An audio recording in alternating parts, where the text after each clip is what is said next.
So you've already been introduced to a form of user story.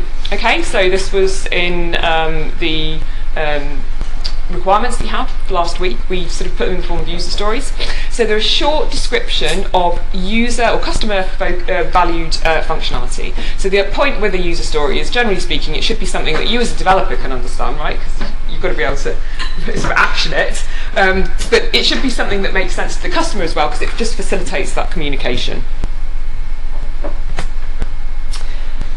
So in most Agile projects, it's composed of a card containing a description of the story used for planning and as a reminder, a conversation about the story to flesh out the details, and confirmation tests that document details could be used to determine when the story is complete. So you start off with a card, so it's very common when you're kind of doing Agile requirements gathering for a bunch of people to sit down together. So there's more about this in the books that we've recommended online. You sit down with developers and customers together, and you write out sort of what sort of functionality is required of the system, and you try to do that in kind of like evenly sized, kind of workable chunks of functionality that you kind of put on post-it notes or cards or whatever. So traditionally you would do it on a piece of card, right? And so people still use that. So there are lots of places where that's still used, physical environment, but often you do it online as well, and we'll come to that shortly. But the important thing to remember, because it's an Agile project and because we kind of keep things brief and we value communication, is that it is not a highly specified requirements document. So there'll be lots of stuff on that card that won't tell you everything you need to know. So what you do is, at the point when you need to know more about the card because you're about to implement the functionality, that is the time when you look at it, and if you don't understand, so sometimes you may already have in your head what is required, because you've had lots of conversations about it previously, or it's something that's quite straightforward. But if there's anything you don't understand, go and speak to the customer about it. So in the lab this afternoon, or indeed not just this afternoon, but between now and next week, if there is anything you don't understand about the requirements or that you've been given, you can speak to me or Rob or one of the TAs, or you can drop me an email as well. So you can do that between times. So if you get out of the lab today and you suddenly think, oh, actually we've realised we're trying to implement this that we don't understand, so just let us know, and we'll kind of respond to that with sort of, yes, what that means is this. So the confirmation tests are really useful. So again, when we use the word tests here, test is an overloaded term, so we could have lots of different types of tests. We could have, we often think in terms of unit tests, but we can think in terms of acceptance tests as well. And here, we sort of mean acceptance tests, so the tests associated with a user story are often acceptance tests, which means what would this story have to do in order to satisfy the user's requirements.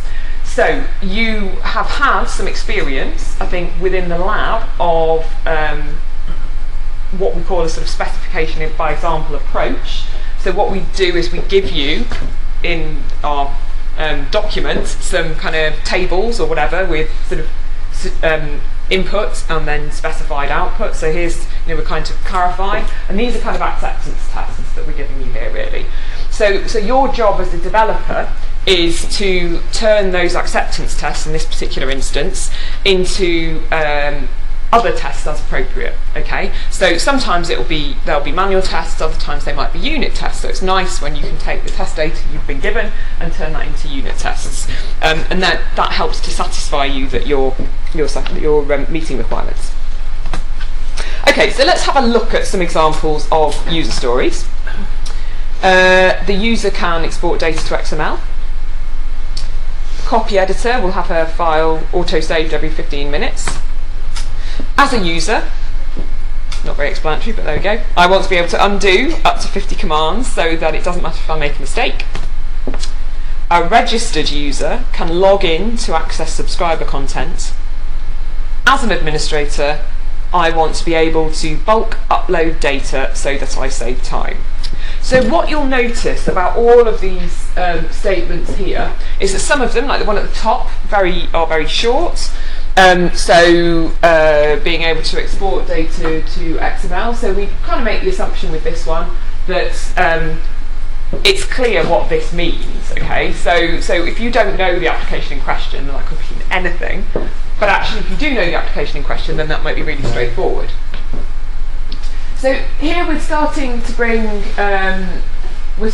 some roles in. So we understand what kind of user we're talking about. Because of course, lots of systems will have different types of users. So again, we're trying to sort of specify a little bit better, but in a way that both the customers and the developers will understand. Here, we've got a reason. So this is quite nice. This is the Connextra format. This is not very meaningful, but maybe that doesn't matter in this situation.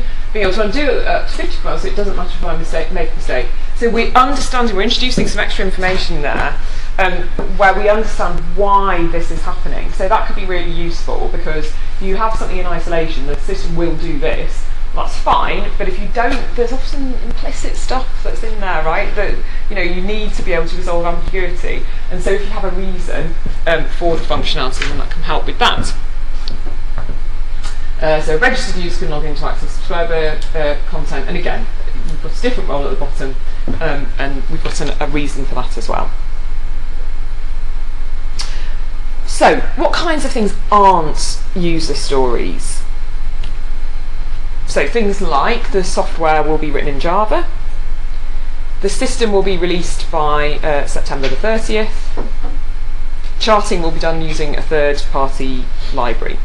So these kinds of things are constraints rather than requirements. So these are about the software project, okay? So there are going to be lots of other things that apply, rules that apply to your software project, that won't be to do with the software being written per se, or certainly won't be to do with the requirements. So things like the technology you're going to be using, right? So this is not necessarily related to user requirements, but rather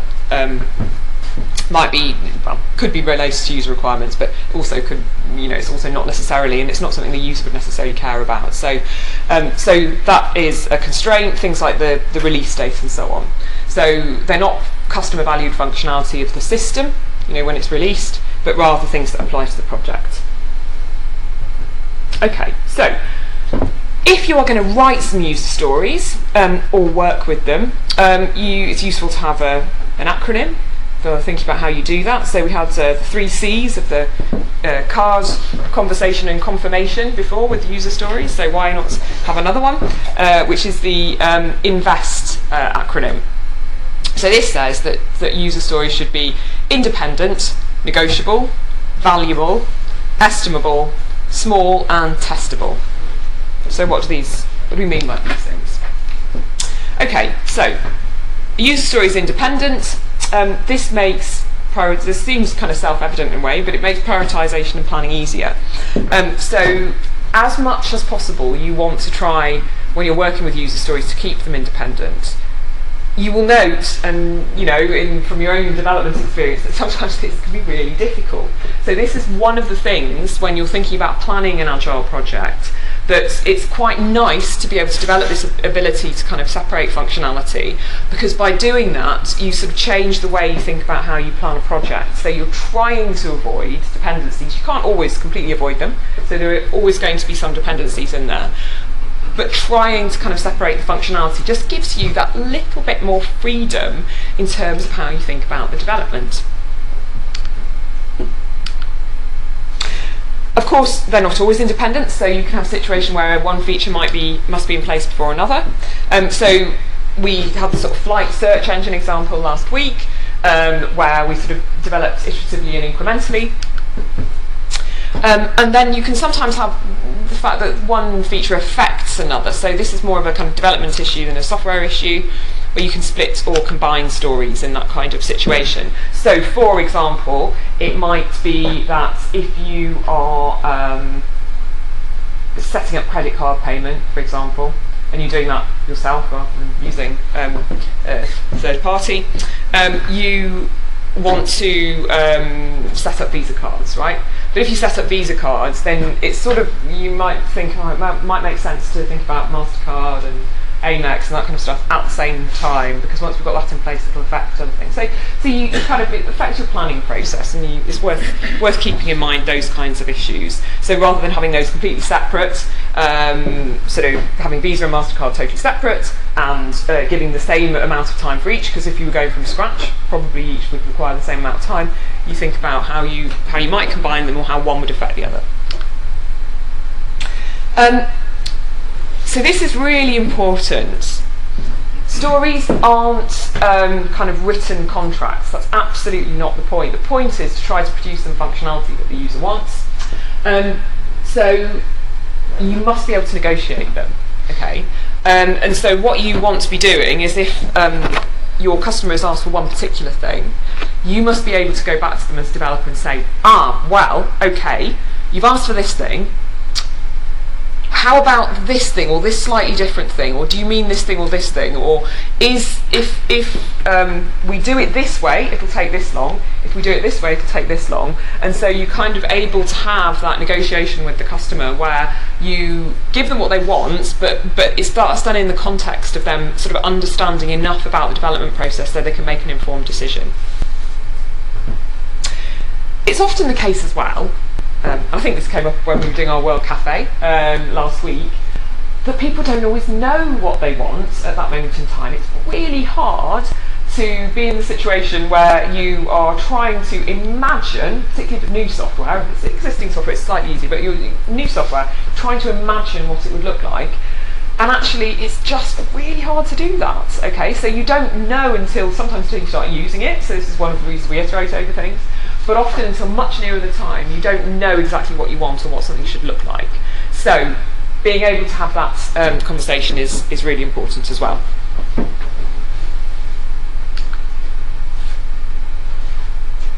So if we go back to our credit card example here, we've got the story starts out as pay using a credit card, and we've got some notes down here that say accept Visa and MasterCard, consider American Express. So this is something to come back to later on. So when you actually come to implement this, you know that you're doing these. It's always worth confirming. But you want to have a discussion with the customer when you come to implementation about whether you want to do that now or whether to leave it, actually. And you can sort of say, oh, actually, it'll only take a couple of hours extra for us to do this as well. Maybe not even that. Alternatively, it could be that it's going to be problematic because there's a different payment system involved and so forth. So yeah. That comment is my comment after I reread stories of the user, and I prepare them to give it back to the customer. Yeah, so I think what we're doing with this is, what you want to do as a developer is you want to have a look through the stories, check that you understand what's meant by them, where there are issues or ambiguities, because there often are, and certainly the stories that you'll get as part of the course unit, there will be some ambiguities in there. And one of the things actually that I should mention is we don't deliberately, when we give you functionality, what we don't really do is kind of plan this course unit such that we're deliberately putting things in where we'll suddenly kind of do a U-turn or we'll change our mind. We're kind of giving functionality that we sat down with the head of department, and that's how we came up with this, because he wanted to sort of have a way of understanding better how people's applications related to each other, so we had a real user for this. But what we always find is that it's very difficult to specify software, okay, so everyone's had this experience, so there's nearly always a point where you go, well actually there is some ambiguity here, and sometimes you can make an assumption that it's the correct one, and sometimes you might not spot the ambiguity, and sometimes you do spot it over and over. So it's always sensible to kind of clarify any particular issues. So what you're doing at this point is you're sort of saying, as a developer, you are getting an idea of what you should be doing, but you're also making sure you check back with the customer just to make sure that what you have planned is the right thing.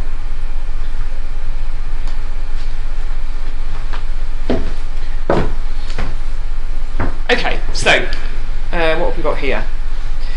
So we've got some stories here. Which of these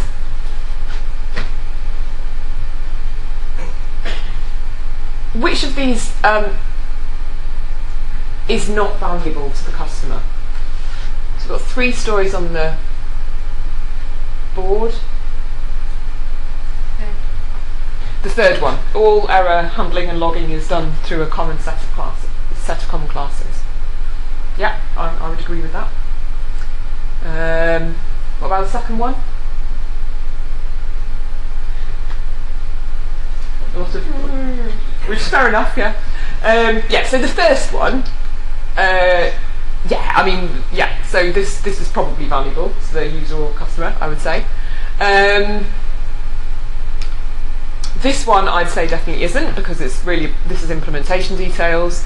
This one here probably isn't valuable to the user, although if you do this it might be valuable to the user because you have more robust software, but it is probably valuable to the customer. So lots of people have to be able to audit their software to check that it corresponds to a certain set of requirements, and so that is probably quite helpful. Okay, so the other thing that's important with stories is that you are able to estimate the story size, which basically is how long it's going to take to code it. So we're going to talk a little bit more next week about estimation, planning and estimation. Obviously going to start doing it this week. So we want you to sort of start thinking about how long it's going to take you to implement something, and use that to help you divide up work and so forth. There are a number of problems associated with this, of course. So one of those is lack of domain knowledge. So domain knowledge here is kind of the sort of area where you're working. So for example, if you are working in research software, so you're building some software for astrophysics, for analysing large amounts of data, and you typically work in bioinformatics, right? So your background is bioinformatics, not astrophysics. You need to sort of, what you're doing with the data may in some way be quite similar. So you may be applying similar kinds of analysis techniques, but there are going to be some differences. So in that case, you talk to the customer about them. If you have a lack of technical knowledge, this is another issue. So this is something, again, that will affect people to differing levels within the room. So some people, for example, will be very familiar with Python and XML and this kind of thing, and other people maybe haven't worked with it before. And so if you are in a situation where you think you need to obtain some extra domain knowledge, one of the things that you can do is go on what we call a spike. So this is where you put in an extra story that's for you as a developer, which says, actually, in this next sprint, I'm going to have to spend a bit of time, I need to factor in a few hours to get up to speed with this, okay, because I'm not familiar with it. And that's kind of calling out explicitly that you know that there is an issue here. So rather than kind of jamming that into the how long it's going to take you to complete that particular story, by separating them out, you're kind of not going to muddy the waters by when it comes to estimating in terms of how long it's actually going to take you. So hopefully once you've got that knowledge on board, you're going to speed up a little bit. So this is about sort of being clear in terms of estimation. The other thing, of course, is that stories can be very big, so we can have what we call epic stories. So these are ones that you may well have at the start. It's very sensible to have at the start, where you don't really know what they're going to look like, and so you leave them as a large story, but when it comes to implementation, you realise that you're going to have to break them down. So we didn't write a number, we just write the word epic or spy. I don't think you even have to do that. So I think with you just write down the story. So you don't have to say what they are. I think so. Epics are interesting. So there's no harm in saying on a card, you know, if you want to sort of indicate that you think it's an epic and that you think it's going to take longer, there's no harm in indicating that. You can add whatever notes you want to the cards. This is fine. But it's often self-evident as well. You know, when people are assigning themselves work, if they leave something at the back, if there's something that's always left on the pile, and it's kind of, you know, you realise at that point it's no one's going to take that on because no one thinks they can complete it within a sprint or whatever. So these things are often self-evident, but notes are fine. Right, so yeah, so we want to be able to estimate how long it's going to complete something, and actually to do that, it's useful if things are small. So it's really hard to plan if your stories are too big. You don't want them to be too small, because that becomes trivial then. But the appropriate size really depends on the team. its capabilities and the technologies in use. So you have to kind of factor in things may take different lengths of time for different team members. This is okay, and you have to think about whether there's any overhead associated with any other parts of the project. So if you spot that a story is too large, it's usually either a compound story or a complex story. So a compound story comprises multiple smaller stories. So a job seeker can post a CV is one example. Job seeker can post several CVs. Job seeker can mark a CV as inactive. A CV can include education, prior job, salary information. So as you can see, something that sort of looks relatively straightforward here, and maybe, if you understand the context of the application, actually can consist of loads of other stuff as well. That means that the story is actually considerably more complex than you expected, and it actually comprises many other stories. So you could break this down into a user can add salary information, user can edit salary information, or indeed you can go the other way and say add, edit and delete. A user can do all of these and put it in one story. So we've started from this and we've broken it down, and then we might want to put stories back together again. So this is just a process that you go through when you're planning. So complex stories involve uncertainty or difficulty. So we've already talked about unfamiliar technology, where you might go on a spike. The other thing, though, that's interesting is that sometimes you won't just have issues with the technology, but you just have issues with the complexity of what you have to do. So you might be very well versed in the technology, but find that you're having to do something that's really complicated. So novel algorithm development, for example. So if you are having to implement something that's quite challenging and you're not really sure how to do it, then you can put in a research story. So this is kind of different to a spike, because a spike would be, I haven't worked with XML before, I just want to sort of brush up on that, whereas a research story is, well, I understand the programming language that I'm using and so forth, but actually what I don't understand is how to get this very complicated requirement into reality. So Rob, from a research software perspective, I guess this kind of thing must happen quite a lot. So how do you manage that within your team usually? Yeah, this is very common in research software, because the very nature of research software is, at some level you're doing something that no one's ever done before, which is why it makes it interesting, is why we like to do it. So what we'll often do in this sort of situation, especially in the context of the university, because we're often working with research groups who have useful people with domain knowledge hanging around, like academics and postdocs and that sort of thing. So we'd probably go into a research story alongside a domain specialist, who would sort of also be sort of the customer, I guess, in the agile context. So we'd actually work with them for a spell to sort of to acquire some domain knowledge. So have you had the experience of going into something complicated and finding it's much more complicated than you're expecting? Yes. I mean, this is fairly common as well. You sort of go into it head first thinking, I think I know exactly what this is, and it's often then once you've done that and you think you've understood everything that the customer wants, and you show it in the next sprint review, that you realise that there were some subtleties that you missed. So this is why it's useful to do iterations. It's why it's useful to have the customer involved at all times. So you have that conversation. Then you might say, right, okay, I've obviously missed something that was, in my understanding of what your domain is. So let's sit down and add a research story to go through that. So what do you think has been the most challenging thing that you as a developer have had to work on and struggle to, within, say, a project that's supposed to be operating in an agile fashion? So one project that I worked on, which was particularly challenging, was an EU-funded project, and it had 15 different partners across the EU. So we had Manchester and Cardiff, and there was people in Budapest and in Gothenburg, and all over Europe. And we were the development team, so we were in Manchester, and Cardiff were a development team as well. But the scientists were all spread around Europe, and we did some really nice work with them to codify some of their scientific processes into automated workflows in the cloud. But the challenging thing was because we weren't able to sit down next to the scientists all the time.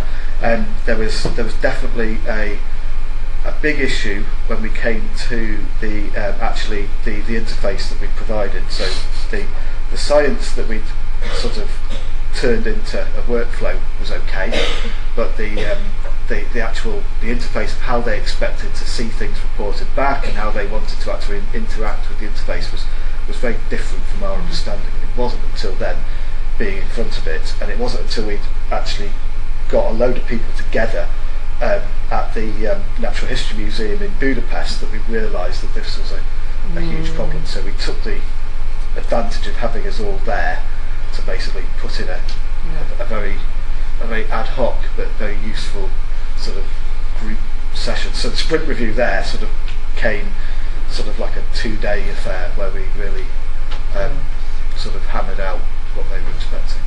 So I think I'm familiar with this particular project, and the user interface problems continue to this day. That's all I'll say about it. I haven't been involved in that project. No, I've already said too much. But the interesting thing about that is the reason there are user interface problems in this very complex EU project is partly because of this separation between people, so that makes life really difficult, and partly because different users want different things.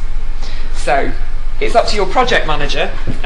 I'm sure we all want the same thing, right? As in the TAs and things from the publication. It's up to the project manager to product owner to resolve these difficulties, which is a challenge. Yeah. What if the customer or the user in that case draw a sketch?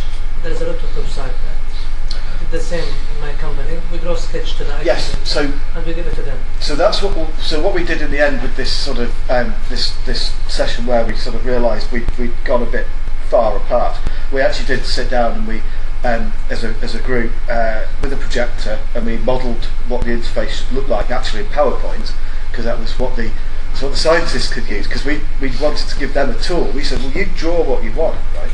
And so they drew it in PowerPoint, and then we sort of did the thing where we said, well, okay, I see that you want that, but we can't have buttons that small because they're actually too fiddly, and believe me, you don't want buttons too small. So we sort of then went in and moved things about as well, and eventually we came up with a few slides, because there's obviously lots of different parts of the interface. So we came up with a slide deck that we were all sort of happy with. We were happy that we could implement. They were happy that they could use, and then we implemented that over the next few months. So it's a really nice example actually of how you can start testing before implementation. So the point at which you can start testing your software product isn't necessarily when you are implementing it or when you've got software there, but actually even beforehand. So you can test with the user whether you have the same thoughts about the user interface, for example. Okay, right. One last point about this. If you have complex stories, it's good to put them in different iterations. So don't put your spike or your research story into the same iteration necessarily as the implementation of that. And that's because it will help you, once you've got through those stories, it will help you with estimation for next time. Okay, right. So we want to be able to test stories, okay? So it's really important that we have a way of understanding whether we've met requirements. This is essential. Ideally, we want tests that we can automate, okay? That makes life easier for everyone, not least because when you're in the middle of implementing the functionality and you're testing it, it's all fine. But as Rob mentioned last week, one of the big problems in an agile project or in any software project is when you add additional functionality and something breaks elsewhere in the code base, not being able to pick that up is a massive problem. So that's why we want tests we can automate, so we can guard against regression basically. So we have on our card this statement. A user never has to wait long for a screen to appear, and this was kind of good enough at the time. Okay, so I'm guessing there are network issues in this particular system. So this is fine at the time, but it's not really something that we're going to be able to automate. Okay. So it's nice to have some parameters. So we've got a screen appearing within 2 seconds in 95% of cases. So I'm going to suggest that's probably not trivial to automate either, actually, but it is does at least allow us to sort of put a check in, right? So we now know what we've kind of specified a little bit better what it is that we need to actually meet. And of course, as I said, not all tests can be automated. So there are going to be some which require talking to the user. Typically things related to the user interface. It's very hard to automate those tests, though. Okay, so you have seen a product backlog from last week. So you had an Excel file, which was your product backlog, which you transferred to another format. So what have we got in this one? Okay, so we've got the type of user or customer we're talking about here. So a role or persona. We've got so this is organised in the connection format. We've got the activity here. We've got the reason here, giving us that extra functionality. And here, this is the sort of our testing area. So we call it done criteria, and this gives us some indication of what we should be able to expect in order to be successful in the implementation of this. So adding, editing and removing destinations. So you add it, appears on the site. You edit it, changes appear on the site, and you delete it. So this is all fairly generic, right? So how helpful is this? I think this is probably something where we need a conversation because you appearing on the site. It might be obvious where it would appear on the site, right? So you know which pages it's supposed to be there, or you know kind of how to test it according to does it appear in search or not. We could do with a few more details. But this is what you might have in a product backlog to start with, and then you go and have those conversations when you need them. So we've got this at the end here, which is points. How many people here are familiar with story points? Yeah. So we've had a few people who've used story points before. So we will talk more about story points next week. But this basically is an indication of effort. Okay, so how much effort is going to be required to meet these? And we think this one is going to require half as much effort as this one, for example. So this is a flexible format. So one of the things that is key to remember is that you should include the information that you need to, and don't worry about the information that you don't, and that's going to depend on the project. So you may also want to keep things in here that include things like estimates, the priority, sometimes you want to organise them into themes, the status of the story, and so on. So here we've got the done criteria, but we're not kind of moving these things through. This is just a spreadsheet of the requirements. So what are alternative ways of organising product backlog? So lots of people use Kanban boards. Okay, so we've got a Kanban board here, which we have used for organising the course unit. So we kind of go through this process each year where we're working out what we need to change, update, and so forth. And we've got the to-do thing here, and we've got in progress here, we've got done here. So this is the back of my office door, and we kind of use it. What we found is that post-it notes don't always stick brilliantly on the back of the door. So what we've done is we've started putting on little notes telling us which column they're supposed to be in, so when they fall off we don't put them in the wrong one. I would like to reassure everyone that all of these have now moved into the done column, so don't worry, we're on top of things, it's all right. So living the agile dream there. Okay, right, so what else can we do? I have got another example, so this is also from one of my projects. We've got a Trello board here. And this is for the Institute of Coding project. So the university is involved in a project where we are understanding how people learn to write software so that we can improve the way that we teach it, basically. So this is a large Office for Students funded project that goes across many different universities in the UK, actually. I think there's 20 to 30 of them, so Manchester's part of that. And so we use Trello for organising our work. So what we've got in this one, the Learner Analytics project, we've got to do, we've got current goals, we've got done, we've got done, and then we've got the option of adding further lists. So, we've got lots of things on here. You can see people are associated with these. So, yeah, my name is associated with this one here, which is advertise the survey. So these current goals, this is our kind of version of in progress. So what that means is this means stuff that we are supposed to be doing at the moment, okay? So we haven't called it current progress because that didn't seem quite right. It's a research project rather than a software project, although it involves writing software. So we've called it current goals. So this is something that I am supposed to be doing at the moment. And of course I get reminders from Trello about the things that I'm supposed to be doing and haven't done yet. So done and done are kind of, this is an interesting one, and people can debate about how many done columns you need. So you have done and done and done, and yeah, so you know, because what you always find, or often find, is that you think you've completed something and it turns out that you haven't, right? So it might be that you've completed something but you haven't tested it yet, so you haven't put it in front of the user. Or it might be that you've completed something but you're waiting on something else, and there's another part of functionality you need to test the interaction with it. Or it might be that you just haven't really completed it, or it might be that you've done the back end but you haven't, there are some tweaks required to the front end. So it's kind of like, so you end up in this kind of not quite sure whether it's finished or not yet. So people have different rules that they apply to these. So this might be, I have completed the functionality. Or it might be I've completed the functionality and run all the unit tests and integration tests and I'm happy that it's working properly. Or it might be and this one here might be, and I've also put it in front of the customer and the customer has confirmed that they are happy. Or this one might be, and we've released it.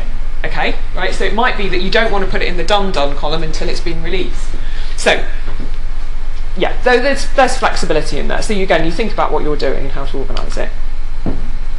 So if we think again, reflect back on our story cards, this is a card here, which is talking about, so this is about writing a paper on some of the software that we've kind of looked at, some data analysis stuff that we've done.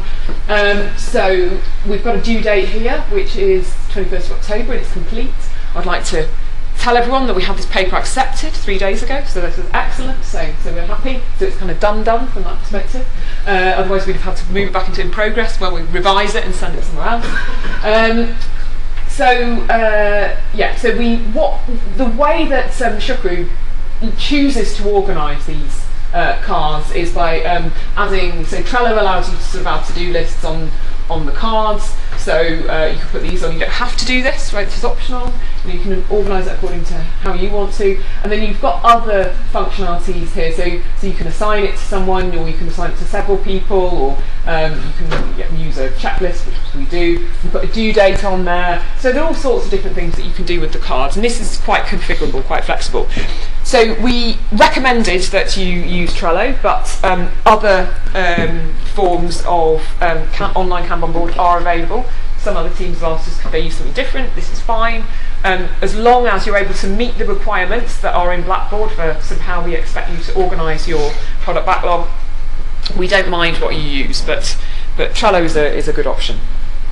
Okay, so in the last 5 minutes, we're going to start looking a little bit at kind of monitoring progress and planning. So we have got on the screen here a burn down chart. So a burn down chart is one with a frightening number of points along the y-axis here, and it's got some dates along the x-axis. So what we are looking at here is we have estimated how long it's going to take us to complete all our requirements, and we do that at the start of the project. And then we look each week at the progress we're making against that. And hopefully we get this sort of perfect straight line that runs from here to here, because we've accurately estimated everything and nothing has changed, and we know what our velocity is. So velocity is the number of points that you would complete in an average sprint, and so this is all fine. So a couple of things to note about this. What's happened here? So it looks like, so you would expect the number of points to go down, but somehow you've gone into kind of negative work here. So the number of points have gone up. What's happened here? We define the tasks, re-estimate the...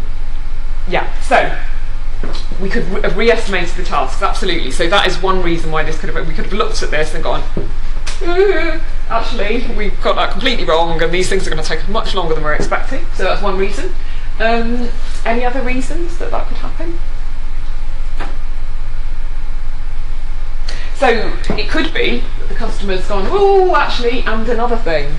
At this point, they've decided that they want some other stuff in there as well. So that's another reason. So you've probably done some work in this point, but on a burn down chart, you kind of don't see that work. You see, you kind of get this message that things are much worse than you thought they were before. Okay, so there's another bit here. So we did really, really well in this sprint here. So this is fantastic. So although we're trying to think how many points it looks like we're doing in a sprint, let's say 20, and we seem to have done 60 here. Actually, that's not right at all. That's 200. Anyway, right, I can't read my own graphs. So what might have happened here? Yeah. You might realise some things aren't as weighty as you thought they were. Yeah, absolutely. So again, coming back to the estimation, it might be that you kind of thought, oh, this is going to be really difficult, but you started the implementation of some functionality and you've realised that actually this stuff's going to be much easier than you thought. The other reason that this could have gone down suddenly here is you've gone to the customer and you said, yeah, the way things are going, there's just no way we're going to meet this release date. So we've got a couple of options. We can either extend the release date or we can take some stuff out. And the customer said, yeah, just take some stuff out. It's important that we meet the deadline. Okay, so that's a burn down chart. So what are you going to be doing in the lab today? I'll just go through this quickly now. In terms of, so obviously you've got the instructions, you've got some more user stories and things.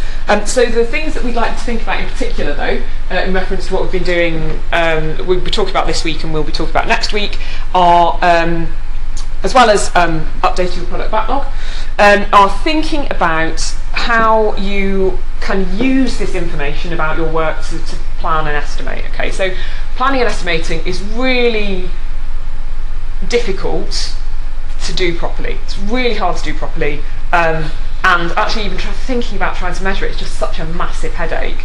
And there's an element in Agile kind of within Agile practice of thinking, well, if we're supposed to be doing things quickly, why are we spending all this time documenting what we're doing and trying to understand it? And it's just really complicated.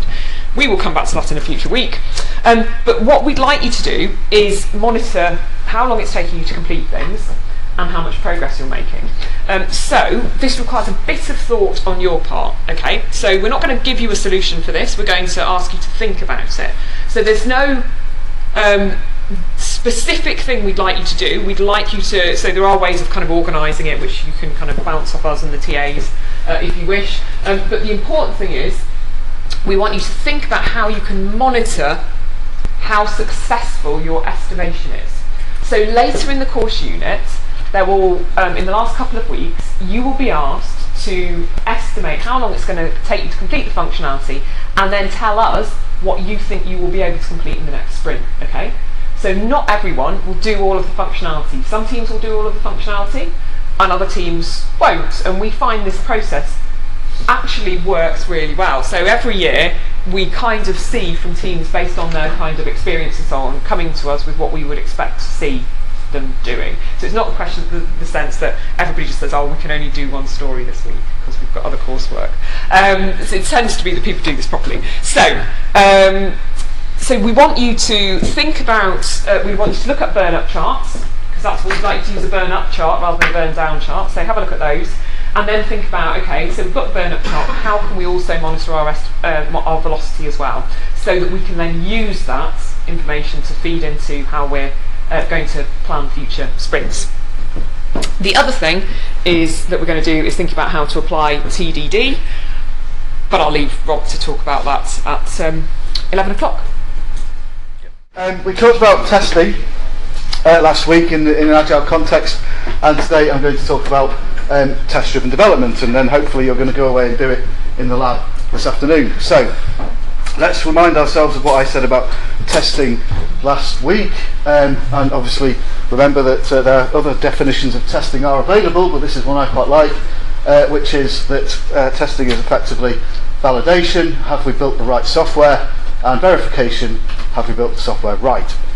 So think about that as we go through this, and as I said before, last week, consider that at the moment these are past tense, and so this is sort of assuming, and again this is from 89, this sort of definition, so this is very much thinking about testing as a process at the end of development. So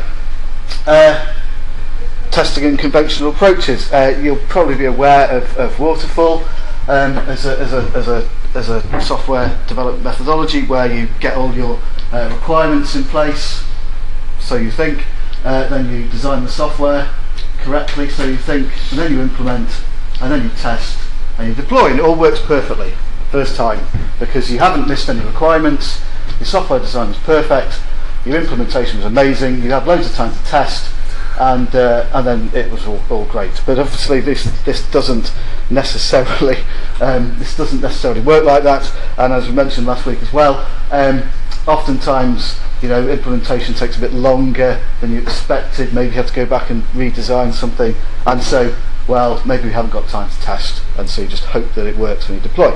So what we try and do with agile approaches is we try and improve that situation, and as you're doing in your lab as well, we're sort of developing generally in iterations. So what we're doing when we're developing in iterations is we're taking a set of requirements and we're implementing them, and then we're having a look to see whether it's the right thing, and maybe thinking about that, and maybe improving or changing slightly, and we might release every so often. And what this means is that our requirement specification, which was all up front in Waterfall, actually gets pushed through the whole process, so you're constantly doing it, you're constantly re-evaluating what you're doing, and it's the same with the planning, because you have to keep replanning, and that's what your planning sessions at the start of each sprint are all about. So that allows you to be a lot more flexible. And the other thing which is really useful is that you're actually pulling the testing back through the process. So you're actually testing up front and you're testing straight away. And we're trying to, what we're trying to do with TDD is we're trying to recognise that if we're not careful, each of these iterations can become like just a repetition of this within this sort of waterfall approach within an iteration, and then of course you have exactly the same problems, like the iteration's going all right, but maybe you've had to redesign something, the implementation's taking slightly longer, and then you don't have time to test in that iteration. So really it is still possible to sort of fall into some of the waterfall traps, even if you're being iterative. So this is why we like test-driven development, because it forces us to test up front. So, test-driven development. So from last week, I mentioned right at the end of the lecture, and then didn't say anything more about it, that test-driven development was simply you write a simple test, implement just that which required to pass the test, and then repeat. And I'll show you really how dogmatic you can be about that in the live demo that I'm hoping to give you at the end, provided everything works. And so when we have this sort of situation, because we're only developing to the tests that we have to pass, then the development is driven by the test. So this is what we're saying about the test-driven nature of TDD, is that development is driven by the tests that you can write. And we'll come back to why that might also be a limitation later. So, in TDD we have two fundamental rules, and which is good, because having too many rules is awkward and we forget them. But in TDD we write new code only if a test has failed. So we're assuming that if all our tests pass, then we're kind of done at this stage. Either the task that we've just been working on is finished, or maybe if we've just finished our last task, then our software is finished. So we only write new code if a test has failed, and we eliminate duplication. And I'll explain why that's important. in a bit, and I come to talk about what actually these two rules really mean in terms of how you operate within test-driven development. So these two rules have some implications, and they are design must be organic, I guess, or just ends up being organic, because you're sort of attempting each task as they come off the issue tracker, and you're writing tests up front. Then you're not sort of the design of the code is going to be fairly organic, and you're going to sort of be thinking about how you'll write the code based on what tests you can write. Now, this doesn't mean to say that you shouldn't do some design of the software itself, in the round up front. We're not saying don't do any design whatsoever, just write code and pass tests. But when you're actually writing the code itself, when you're implementing, then the design becomes organic, and it's the running code which is providing feedback between these decisions. You run the tests, you're running the code, and if they pass, then you're good, and you can go on to the next thing. If they don't pass, then you've got some more implementation to do. The other implication is that the developers must write the unit tests. There's none of this waterfall stuff where the developers are just writing implementing the code, and then at some point they pass it over to someone else who writes a loads of tests for them. You are writing the tests yourself as a developer, because you can't just hang around waiting for someone else to do the test for you. You keep the momentum going. The development environment you're using must give you feedback, and it must be timely, even after small changes. So you've got to be able to keep running those tests, or a subset of those tests, so you can be assured that you are still working with software that isn't broken. If it takes 5 minutes to run your unit tests, then you're probably just going to stop running them because that's too long. So you need to get feedback in seconds, really. And another implication of TDD is that eventually you'll realise that your system is pretty much going to have to consist of many loosely coupled components. This is partly because this is just how it will happen, because testing things independently, as we discussed last week, is essential. So this makes testing easy, but actually also because having things loosely coupled is generally a good thing for when you're trying to keep everything sort of in your mind as to what works, and debugging things if things do go wrong. So that's some sort of high level implications of what TDD does to the development process. So what are the implications then for the programming process? So this is the sort of the TDD mantra, as we call it. We write a test that may not work, and that means that our test suite, when we run it, is going to come back red. Then we make the test work by implementing some code, and this can be as quick and dirty as you like. And in fact, the dogmatic approach to TDD suggests that it really should be quick and dirty. And then you refactor, refactor the code to improve it and eliminate any duplication. So you're going to get so far into the code and realise that you've been concentrating so much on just passing tests that actually you've missed some opportunities to sort of make your code more optimal in some way, or remove some duplication. And so then you go back every so often and refactor. And it's a safe operation, refactoring, because you're just changing the code about how it does something and not what it does. So this is the really important thing to remember about refactor. It's the how, not the what. The tests, you keep rerunning the tests, and because they're all passing, because you've passed them here, then you know that what your code is doing is still correct. You're just changing how it does it. So, and this is what we call the TDD mantra: red, green, refactor. So this is one of the things that people will keep repeating to themselves as they're doing this sort of thing. So how does that look how does that look diagrammatically? This is the sort of loop you find yourself in. Write a test, write some code, refactor, and then as long as you're still green here, you know you're ready to write another test. So this is why we sort of say that the sort of whether the test suite passes or not tells you kind of where you are in this loop. If the test suite is showing red, then you know you've got some code to write to make sure that test passes. Once the test suite goes green, then you know you can have a look at refactoring. Or if you've already done that, then it's write the next test. So it's always quite a nice way of sort of thinking about where you are. And of course, really, when you're refactoring, you should be retesting plenty of times. So I like to add this sort of inner loop in as well. And what's really nice about this, yes? Here the test can be any type of test, like even performance tests, not only unit tests.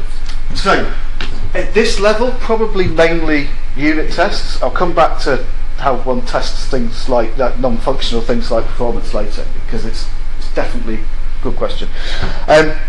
So the nice thing about this is that you're never more than a few lines of code away from a working implementation or clean state. It may not work entirely how you want it, it's not the complete software, but you at least clean state, and the fact that the tests pass proves that for you. Okay, so what does this kind of look like in practice, in sort of like the real detail?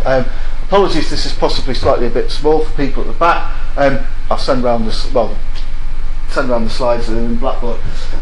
So basically what we tend to do is we start here, we write some test code, and then what's really quite important, and I sort of came to this quite late in my use of TDD, is that really what you should do before you run the test is you should make a prediction with yourself. Have a think to yourself, what's going to happen here? I've added this test, is it going to fail or is it going to pass? And the reason this is important is because I'll show you in the live demo later, that it's actually it's a really useful way of having an understanding about what your code is doing and how it works. So let's say we predict that after we've written this test, it is going to fail. So we get down to here and we run the test and it does fail. So our prediction's correct, that's good, pat on the back. So now this is saying, is the test passing? No, well it's not, because it's failed. So now we write some implementation code, and then when we think we've got it right, we do another prediction. Is it now going to pass? And we might say, yes, I think it's going to pass this time, because I'm good at what I do and I understand what's going on here, and so I think it's going to pass. So run the test again, and if your prediction's correct, then that's brilliant. The test is now passing. Are you done? You might say yes, but actually you've got this refactoring to do, or you might say no, I've got some more code to write for this particular task, and you go back and write the next test. But if your prediction's incorrect, whether you've predicted whether it's a false positive or a false negative, it's really important to have a think about why you were wrong, because it will give you some insights as to maybe you don't know this code base as well as you thought you did. So it's always worth to do this. So if you know why that your prediction was incorrect, then you can sort of make some changes, either that's in your mindset or whether it's actually sort of changing some code and that sort of thing. Or sometimes you might just have to just go for a walk for a bit and think about it another time. So this is sort of like a nice sort of detailed workflow that it's good to get the mental model into. So. And I'll come back to why prediction's quite nice later. Okay. So, why might you want to do TDD? So, it's not just a question of me telling you, yes, you should absolutely do TDD. Let's motivate ourselves. So, at the project level. So this is sort of at the you're working in a big team or a company or something like that. What motivates companies and projects to use TDD? So first off, because you're writing tests all the time, you're writing tests up front, your quality assurance becomes proactive rather than reactive. So you're not waiting till you've got all this code written to actually work out whether it's good or not. You're doing it all the time. And that's really nice because it means you keep on top of things and the code quality stays high, and other people on your team can be assured that the quality is high. So if someone comes and works on some aspects of the code after you've written it, come to the code after you've written it, they can see that there's tests, they can see that you've passed the test. And we'll talk later in the course about the whole team responsibility in Agile of keeping the code quality high, because it is really important in Agile to do that. Estimations start to get accurate enough that you can actually involve your real customers in the daily development of your project, because you know exactly where you are, because you've got these tests, which are the sort of these sort of tell you whether things are working or not, and you can show customers that the software works, and you can actually have conversations about, want to add this or add that. Well, I know exactly how long it took me to do that because I know it's finished because the tests are there. It's all this knowing where you are that really helps with TDD. And between you as developers and engineers, you can have much easier collaborations. This is working now. We can now do the next thing. And this is failing. Why is it failing? Well, we know it's only failing in this part because all the other tests are passing. That sort of thing makes the conversations between developers a lot easier as well. And it means that we can be assured that these iterations that we're doing are actually delivering business value, because we know everything's working because of the tests. And I'm afraid you're going to hear me, I've already said that sentence about 20 times. Everything's working because you know it is because of the tests. And you'll hear me say it a lot more. Because you know it's working, you can actually keep showing it to the customer and keep giving them the new functionality. We talked last week about how these big web companies such as Google and Facebook just roll new versions of things out all the time, and they can do that because they have the assurance that the tests are there, and they can push the button, say this code's ready. And ThoughtWorks will be talking next week about the next part of that process, which is continuous integration and continuous delivery. But really, having TDD as your process enables that to be able to be done. So that's projects. People, though, why might people, as in you developers, want to do TDD? Well, Kent Beck, who was the person who sort of first came up with the idea of TDD, said that it's a great way of managing fear during programming. And I really like this because I've been in situations where I've had to work on code bases with no tests, and you are just paralysed. How do I change this? How do I refactor it? Because whatever change I make, I have no idea whether it breaks it or whether it doesn't break it. It's just I think this is great. And of course, another famous, even more famous person said, fear leads to anger, anger leads to hate, hate leads to suffering. Does anyone know who said that? Anyone? Who nods? Yes. Yoda said that, and he was right. And I'll tell you why he was right. So, fear makes you tentative, right? If you're afraid of changing a code base because you don't have those tests there to tell you whether you're going to break it or not, you might not do it, or you might take you longer. You might just worry about doing it. It makes you tentative, and TDD gives you all that protection. You've got all those tests, so you can just go ahead and do it. And if you break it, then you know you've broken it. Fear makes you avoid communication and feedback. If you haven't done the work you're supposed to do because you don't really know enough about the code base because there's not all these lovely tests to show that things are working, then how do you talk to the developers about it? How do you sort of ask people for feedback on what you've done if there's no tests? So fear actually makes you avoid that communication. You end up getting into these quite difficult situations where no one's talking to each other and the project's getting delayed. And TDD gives you that clear feedback because you've got that progress meter. If you've ticked off these five user stories and all your tests are passing, then that's a progress meter. You know they're done. So that's good. And obviously fear makes you grumpy and irritable, and I'm not gonna say that TDD fixes that. You might just have to work on that yourself. But certainly fear does not help with your mindset when you're in the middle of this.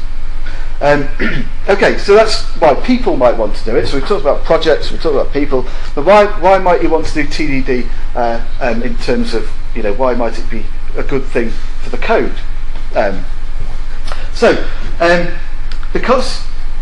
Because you're designing this thing as you go along, and you're designing as you're testing it, TDD actually encourages really good design practices, especially in object orientation, because you're having to.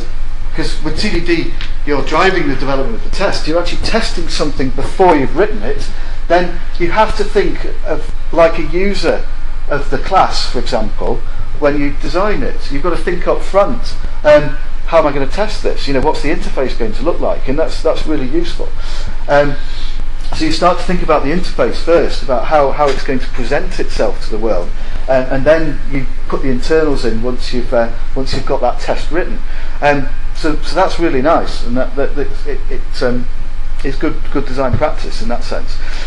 Again, almost unavoidably, you're designing for testability. If you're testing something before it's written, then this kind of just drops out in a way. But it's a really nice thing, because when you've worked on projects where you only do the testing right at the end, you might find that you just can't test everything because it hasn't been designed with testing in mind.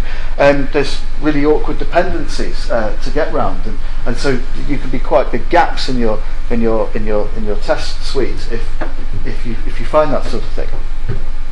I talked on the last slide about having this progress meter. If you've got 10 stories to cross off to get this software out of the door, and you've done 5 of them and all the tests pass, then you know where you are. You're 50% through. So that's a really nice thing to have as well, because then you can start to have conversations with the team and with management and that sort of thing. Well, we know where we are. We're on time. Well, we're not on time. We're going to be a couple of weeks late. That sort of thing. And we also, because we're doing all the testing up front, we keep this large set of or large and growing set of tests we can use for regression testing. So even right down the line, if we're adding something in, we can rerun all the unit tests and make sure that we haven't broken something unintentionally. Okay, so that's all reasons why you would want to use TDD, but I would be doing you a disservice if I didn't talk about some of the limitations. So I really like TDD, but there are limitations. It is actually quite a conceptually steep learning curve. I found this myself. Can you imagine being at the start of a new project? You've literally done nothing yet. You've got your stories. You know what you have in your mind. You're going to be this great product, but you've opened the editor for the first time, and you've got this blank piece of, this blank document in front of you. I mean, TDD would say the first thing you do is write a test. Right, and that feels really weird. You've got nothing to test, nothing at all to test, and so that's quite difficult. And I think it's fair to say that not many people would be so dogmatic to insist that you actually do it like that. So myself, what I tend to do is, if I'm in this situation, I would tend to maybe get a sprint in or an iteration in. And then once I've got past that first iteration, there is something there. I'd obviously test as I go along, but maybe not TDD. And then sort of employ TDD after that. That's one way that can be a way to get around it. But I'm sure you can imagine how weird it is that the first thing you write is a test when there's literally nothing else.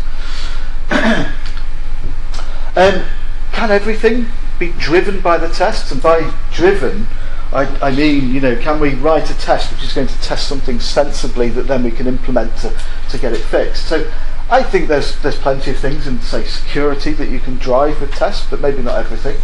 Concurrency, really difficult. Testing threaded code is difficult anyway. How would you drive that with a test? Maybe you can't, so maybe that's a limitation of TDD. Performance, you could say something like, you could write a test for performance, right? That failed if something didn't happen within 2 seconds. But you could pass that test by buying a faster computer. You don't have to write the code to do that. So it's you know, you have to think sometimes about, well, can I actually legitimately test this in such a way that there's a programming solution to it, and that's not always the case.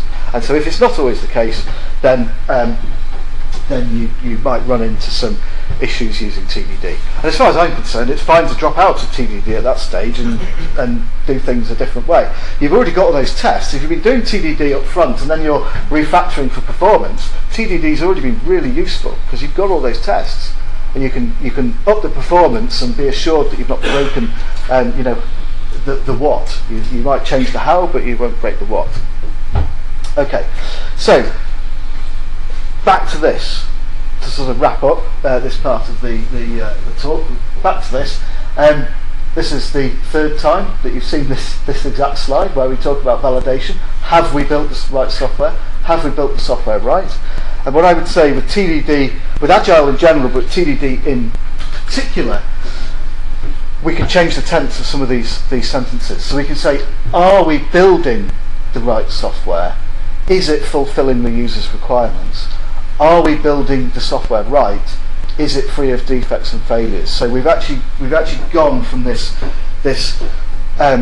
retrospective look back, have we somehow built the right thing, to a we are now iterating within the testing process, and we are constantly assured, I hope, that things are working. We're in the here and now with the testing.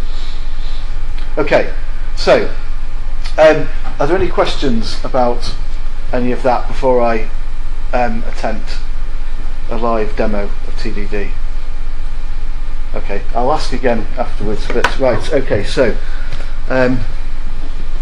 what I need to do is find where my mouse, oh there it is.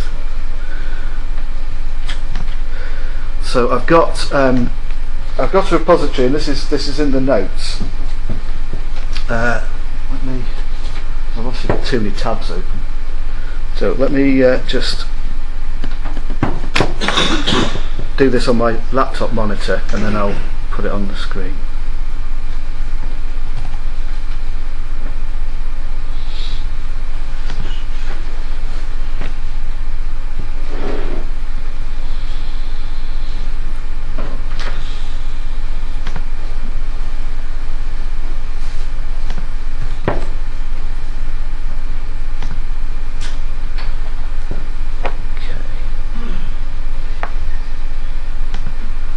Right, so when this refines itself, and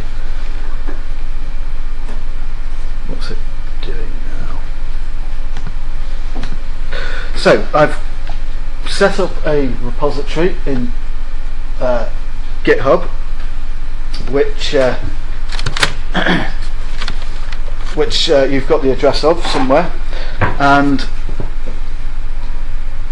there's all the code in here and all the source code and everything. This is something I've pulled out of Ken Beck's book, Test-Driven Development by Example. This is overly simplified, but it is a nice example. So I've set this up in a tool called Binder, which basically takes a GitHub repository and wraps it all up in a Docker container, and then runs it on some fancy hardware somewhere, and it's all done in Jupyter Notebooks. So I've done it in Python, and this is something.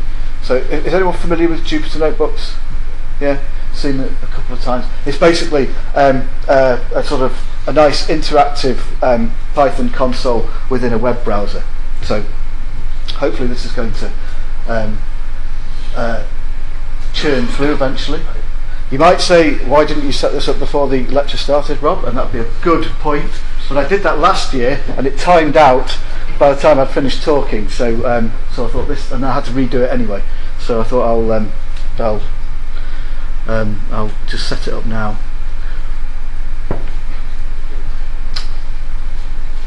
Ho hum. Any questions?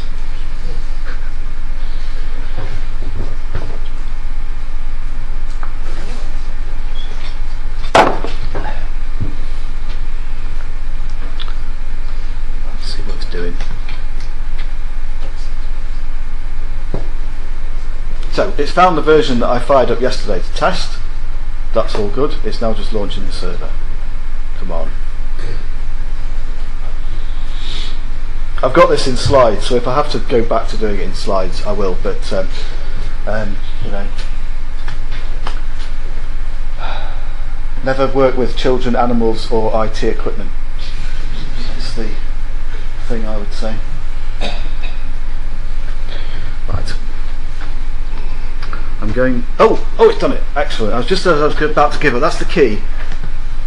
Make it think you're giving up, and it'll start to work. Right. Okay. So again, the link for this is in the notes on Blackboard, so you can go away and play with this yourself. But effectively, this Jupyter notebook allows you to have sort of explanation and code in the same place. So let me see if I can do something about the size. Possibly a bit better. Okay, so there's loads of good examples in the Ken Beck book. I've taken the most simple, one which you might consider to be overly simple, and we can discuss that, which is to implement a function to return the nth number in the Fibonacci sequence. So presumably most people are familiar with the Fibonacci sequence. It's basically add the previous two together to get the next one. So 0 plus 1 equals 1, 1 plus 1 equals 2, 1 plus 2 equals 3, etc. So this is how it looks like in formal language. So let's do some setup. If you're doing this by downloading the code, then you'll have to set up some directories and that sort of thing, but I'm doing it in here. So I can. So this is Python code, and I just run it in the browser. So I've imported the unit test library, and I've just written this simplification, this function, just to simplify running the tests. So this is just boilerplate to help me with this demo. So first thing we do is we write a test. We're doing TDD. We're doing that really weird thing of saying, well, I haven't got anything at this stage, so I'll just open a blank document and I'll write a unit test. And so I've set up a unit test class called test for Fibonacci, and I'm going to test what happens when we do if we ask the function for the 0th Fibonacci number, it's going to equal 0. So if you remember, the first Fibonacci or the 0th Fibonacci number was 0, so Fibonacci of 0 should equal 0. Right, that's all I've got. If I run this, because I'm running the tests here, what's going to happen? Pass or fail? Fail. Good. Right, let's just check. Yep, there we've got an error, and it failed. And it's failed because the name Fibonacci is not defined. So we've got some work to do. Remember the workflow? Failing test, we've got some code to write. So let's write that code. So remember, I said write the absolute minimum to get the test to pass. So Fibonacci of n, and we've only got one test, which is asking for the 0th one, and that answer is 0. So that's our implementation. Return 0. Right, is that going to pass or fail? Yes. That's good. Yep, it passed. Okay, right, but obviously the Fibonacci sequence is slightly more complex than just returning the first one, so let's write another test, and quite naturally we might say, well, the next one of the sequence, so Fibonacci of 1 should return 1. Is this going to pass or fail? Fail. Fail. Okay, it does fail. Why do you keep increasing the number? 1, 2, 3, 4. I'll come back to that. So this is an overly simplified example to show how you might do it, but yes, it's a good point. So this time we've got a slightly different error. We've said that, oh well, we've done Fibonacci of 1, but we've got 0, and obviously we know why that is, because we followed the dogma, and so we need to re-implement. So now we might re-implement like this and say, well, if n equals 0, return 0, otherwise return 1. Is this going to pass or fail? Pass? Okay. Right. So, excellent. It passes. So now, funnily enough, we're going to do the next one in the sequence. If we do Fibonacci 2, then it should return 1. Okay, so we've written that test. Is that going to pass or fail? Pass. Going to pass, yes, exactly. This is why it's important to predict, because we're now thinking about what our code's actually doing. So it passes. So we don't have to do anything else for this step. We're already ahead of the game. We've got it working so far. So we've saved ourselves a bit of time. Now we're going to write another test, and this is Fibonacci of 3 to give 2. Pass or fail? Fail. Absolutely. So let's implement. So what we're going to do this time is if n equals 0, return 0. If n is less than 2, return 1. Otherwise, return 2. Again, it's the simplest we could do to actually get this to pass. And remember, we're sort of driving this by the test. So at the moment, we're not thinking about what the algorithm might be. So yes, that passes. So we'll write another test, and I'm going to stop doing this in a minute. We're going to get to refactoring. So this is the last time, I think. Pass or fail? Pass or fail? Fail? Yep, that'll fail. And we know why, because we're not doing it right. So let's implement that for now, and we're going to say n equals 0, and less than 2, n equals 3. Yeah, it's starting to get a bit, yeah. So now, so this will pass. And now let's have a think. Just how far are we going to go with this, with the tests? So this is where one has to sort of say, what are we doing here? We're implementing the Fibonacci sequence. We've got so far. This is starting to get tedious. What if we happen to know that we absolutely must be able to cope with the 100th Fibonacci number? This is not going to be fun. So let's think about what the equation looks like, and can we reflect that in code? So this is where we've got some tests already, and now we're going to start refactoring. So what you'll notice is I'm not writing any more tests. So in refactor, you don't write more tests. You've already got the what. Now we're just going to deal with the how. So first off, I'm going to look at this and say, well, the Fibonacci nth number is the n minus 1 plus the n minus 2. And so very naively, I'm going to say, well, okay, so if it's 3, it's 2, if it's 2, it's 1, so the fourth one should be 2 plus 1. So that's obviously going to pass. So that's good. And again, I'm refactoring this ad nauseum. You wouldn't necessarily go through all these steps. I'm demonstrating how TDD looks. And now I might start to say, okay, so I've proved that sort of works for the one case. Now let's actually start to recurse here and say, if we're above 2, well, if we're 2 or above, return the results of the function itself. So that's going to pass because we've not changed. We've refactored correctly. We've not changed any of the tests. And then we might say, well, so I'm fairly happy with that one actually. I think you could probably say that's done. It's fairly efficient, but you might say it doesn't quite reflect exactly what the sort of the notation said, which was gave the 2 base cases of f0 and f1. So you might just refactor it once more to say, if n equals 0, return 0. If n equals 1, return 1. Otherwise, return the thing. So it passes. So it will do the same job in terms of performance, the first one and the second one. Yeah. So I think the first one's probably more performant because it's not doing the recursion. So we've just refactored so that the code matches the actual. No, I mean this one and the one before. They are the same. So this one was n less than or equal to 2, return 1, and this one is just n equals 1, return 1. And I did that because I wanted to completely mirror that. Now I actually think that one probably is. No, that one's probably more performant because it's not going into recursion for n equals 1, 2. But anyway, so that's a super simple, too simple, one might argue, example of how to do TDD. But it shows the process of just zeroing in on one piece at a time, and also the fact that when you are refactoring, you've got all your tests already, and you rely on those tests to prove to yourself that that you're not breaking things.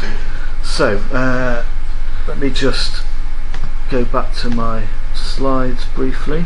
Also, Fibonacci wasn't a black box now. No. Because but another time, but we said that usually in test driven, usually the function, the units are black box. Yes, exactly. So we've done it in a non-black box way, knowing what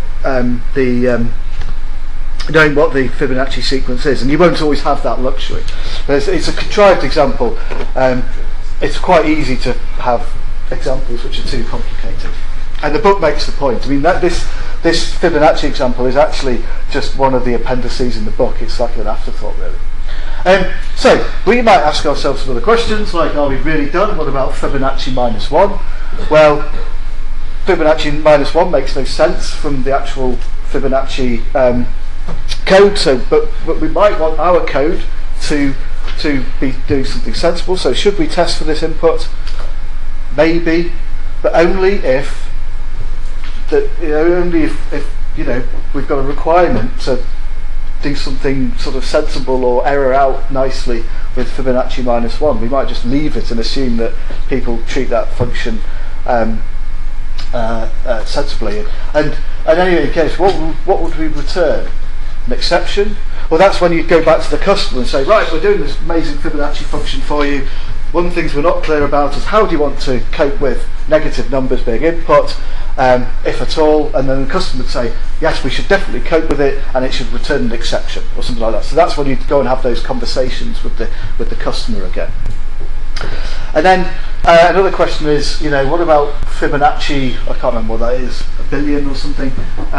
Obviously that's going to take a long time with the recursive version, maybe until the heat death of the universe, I don't know. But it's obviously going to take too long. So would you test that? So this is a situation where you go back to the customer and say, is this function ever going to have to take 1 billion? Because if it is, we're going to have to actually come up with a new way of calculating the Fibonacci series without using recursion. And there is a way of doing that.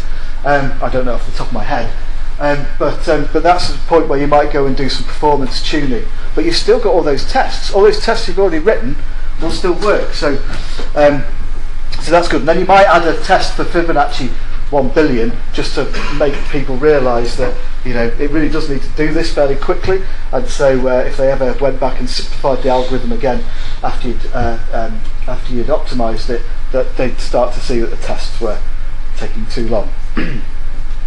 Okay, so things to note from that. I derived that Fibonacci implementation completely from the tests. It was completely driven by the tests. I did not do any coding which didn't need to satisfy a test. And if we'd only ever needed Fibonacci 0, again, contrived example, not particularly useful, but if that was the case, then we've finished there.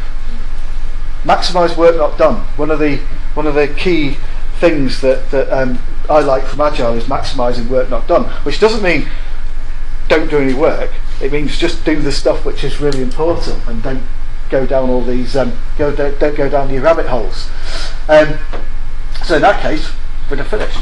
And yeah, really important, we didn't write any tests while we were refactoring. So some notes about Fibonacci. I've put the code on GitHub, the Jupyter notebook's there, and there's some unit test module documentation for Python which might be useful for the lab. Yes? Why we don't need to write, why we don't have to write any test during the refactoring? What if we want to validate if we have created any new bugs? There's not a refactor then. So you don't write any tests when you're refactoring, because you're literally, you must not be changing. In a refactor, you're not changing what the code does, you're changing how it does it. So the minute you're changing what the code does, it's no longer a refactor, you're adding new features. Yeah, or you're taking features with the away. refactoring, we're going to change the coverage, both of the input coverage, we're going to change the code coverage that we had before with the test, probably. So also we don't have 100% of input coverage.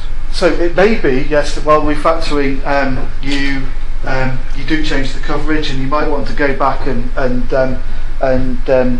sort of adjust that later. But you probably wouldn't do that as part of the refactor. You'd then go back into that. You'd go back into that loop of write a test. Does it pass? If not, write some more code. You'd go back into that loop, and you wouldn't be doing a refactor then. So really, really important that the refactor is a very controlled part of the process that doesn't break any of the tests and doesn't require any new tests to be written. Okay. Any more questions? Fantastic. Come in a bit early, so we should make a start again. So this is the part of the course where we invite people in from industry to give us their sort of an overview of their experience and sort of a reflection on how the kinds of methods that we talk about on the course are actually applied in reality. So today we've got Andy and Corey from the BBC, and they're going to be talking about test-driven development. So I shall hand over to you. Thank you very much. Yes, that's the BBC in Salford. It's always sunny in Salford. I tell him, my manager said, it's always sunny, just sometimes you can't see it behind the clouds. So my name's Andy Robinson. I'm the engineering manager for the syndication team. We'll talk a little bit through the presentation about what the syndication team at the BBC does. Yeah, and I'm Corey Bradford. I'm a junior software engineer on the same team. And this is our team. We're a very happy, lively bunch. So our team works as part of the platform department and content distribution services. So we do a lot of stuff in APIs that essentially handle distributing BBC articles, news and other things. So we reach about 100 million people every month. It's currently our reach. So this is a very simplified kind of diagram of what we do. So in essence what we're doing is syndicating BBC news articles. So BBC journalists write a lot of news articles, they write them in English, but also the BBC World Service writes articles in lots of different languages. We take those articles and we give them to third parties. There's typically two reasons that we do this. One is money, so the BBC generates quite a lot of income to supplement the license fee. So for certainly some English language things like airlines, we charge for content. Outside of the UK, there's advertising on BBC sites, which is a bit of a strange thing. And the other reason is reach. So where the BBC, in a particular country, where the BBC doesn't reach a very large audience, we will give our articles to a third party in that country that has a much better reach within the country, so that the BBC News gets distributed more widely. At least just a couple of examples. So yeah, we syndicate the stuff that appears on Apple News. So if you have a look on Apple News and see BBC articles on Apple News, that's us. And we also syndicate to Facebook. So if you're looking at news articles on Facebook, Facebook Instant Articles, that's also us. Okay. So the plan for today is we're going to go over what test-driven development is, why you might want to do it. We'll have a little demo in there, show it in a larger system, our system, and then that's a real-world example. So. Okay. Yeah. So this is about automated tests. We're going to talk about the technique for developing automated tests, but I guess the question is, why do you want automated tests at all? So one of the great things about writing automated tests is that they pay back the value. So when you're developing a little piece of software, you're typically running the tests as you develop a piece of software. But also, at the end of developing the piece of software, you have a set of regression tests that you can then use. So when you're making a change, you run those regression tests and see whether the change that you've made has affected any other part of the software. And also, we have an automated continuous integration server, so that whenever a change is checked into source code, it will automatically check out all of the code and run all of the regression tests. The great thing about this is that you discover fairly quickly if you've broken something or changed something that you didn't mean to change. And I think there's good evidence, Caroline will be able to say, there's reasonably good evidence that picking up bugs early is much cheaper than picking up bugs and fixing them once they've gone into production. So this is all giving you fast feedback about how, what impact your changes are having. So what is sort of test-driven development? That's the Wikipedia definition, very reliable source, but in essence it boils down to writing tests before you write any sort of functionality. And why might you want to do that? Well, if you write your test, you end up writing just the code required to pass that test, and you end up with the smallest amount of code for all of your requirements. There's various opinions online, but from our experience, it's been a great way to give the team a lot of confidence in the code we write, and to make sure that that's going to work as we expect. And yeah, so just to reiterate, the big point about it is to never write any new functionality without first writing a test, and a test that fails. So okay, so the process is very simple. You've probably come across this before. It's just a repetitive process. So the first thing that you do is you write a new test. When you write the test will be exercises and production code, so you might need to write the skeleton of the production code in order to get it to run at all. So you might need an empty method, for instance, on a class in order to get the software to run. You run the test and see it fail. And it's really important to see it fail, because you know then that your test is testing something, and also you see the error message that it's going to produce if that piece of software goes wrong. And it's really important because in 6 months' time, when you make a change that you didn't mean to and you see that error message, that needs to tell you where to go and look and what's wrong. So it's really important to do red first. It's quite easy to write a test and just to see it pass and move on. And then you write the minimum amount of code to make the test pass. It depends how strict you're being when you do this. We'll see that when we come to the example, we'll see you can be very awkward about writing the minimum amount of production code, or you can be a little more generous in terms of moving towards a sensible solution. And then, so you write enough production code to make the test pass, and then you have a look and see what you've got. So if you're happy with what you've got, you move on around, but it may be that as you're introducing new code, you look at the structure of it and say, well, now we have this new code, overall the structure of the system is not as I would like it. It's not elegant. What you're aiming for ultimately is something that looks like the entire piece of software has been written at one sitting. But what actually happens is that you write something, add a bit more, and rather than leaving it so that it looks like this sort of hodgepodge, you reorganize it so that it looks elegant and clean. So that's the refactor step. When you're refactoring, so typically, if you're doing it well, you only refactor when all of your tests are green. So that means that you know that you're shifting stuff around, but you're not changing the functionality. So all of the tests, because you have this nice big regression list of automated tests, you can tell that the changes you make are neutral in terms of the functionality that you care about. So it sounds very mechanical, red, green, refactor. It actually takes a while to get good at it. And ultimately, it doesn't save you from that thing. Is you have to think about what you're doing. So, when you're writing the test, you need to decide what tests you need to write next. You need to think about what the production code is going to end up like, so that you're writing tests that drive you towards a reasonable solution. And certainly refactoring, it can be quite hard. It can be quite easy to see that your code's in a bit of a mess, but it can be quite hard to think about what's a good structure to make this clean and understandable, so that people that come after you can see what's going on.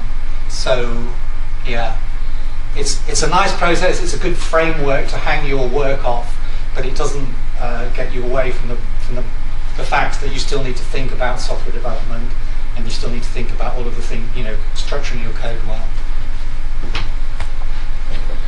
So why might you want to do it? Well, one of the big reasons is you don't end up wasting time sort of writing any functionality that you think you might need when in fact you don't. You just write exactly what's required that passes your test, and then as you develop features, these tests, they're always there, so you develop more, and you know that previous functionality you've written is still going to work because you can see that your tests pass, and you build up this big comprehensive suite of tests, and that will give you the confidence if you want to tackle anything like larger refactors.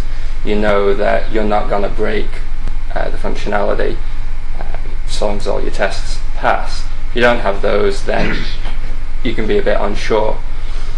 And another good thing for them is, people don't like writing documentation. It gets stale. It doesn't get up to date.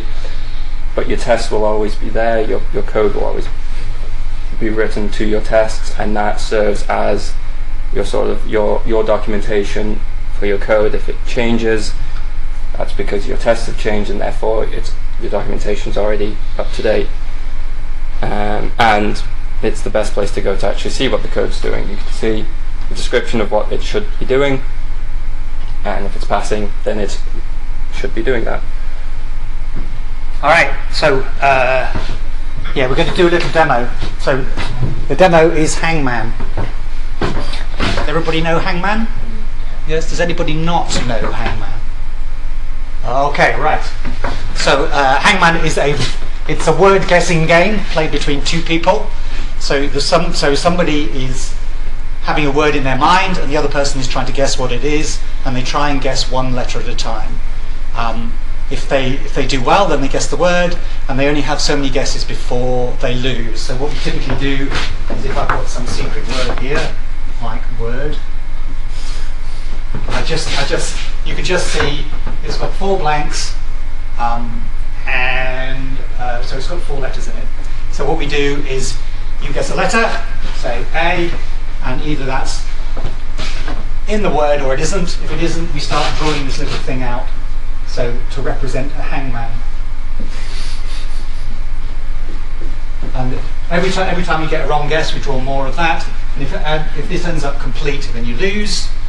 But if you manage to guess a letter, like if I guessed O, and that's correct, then we fill it in like that. And you guess R, and we fill it in like that, and so on. So that's the game.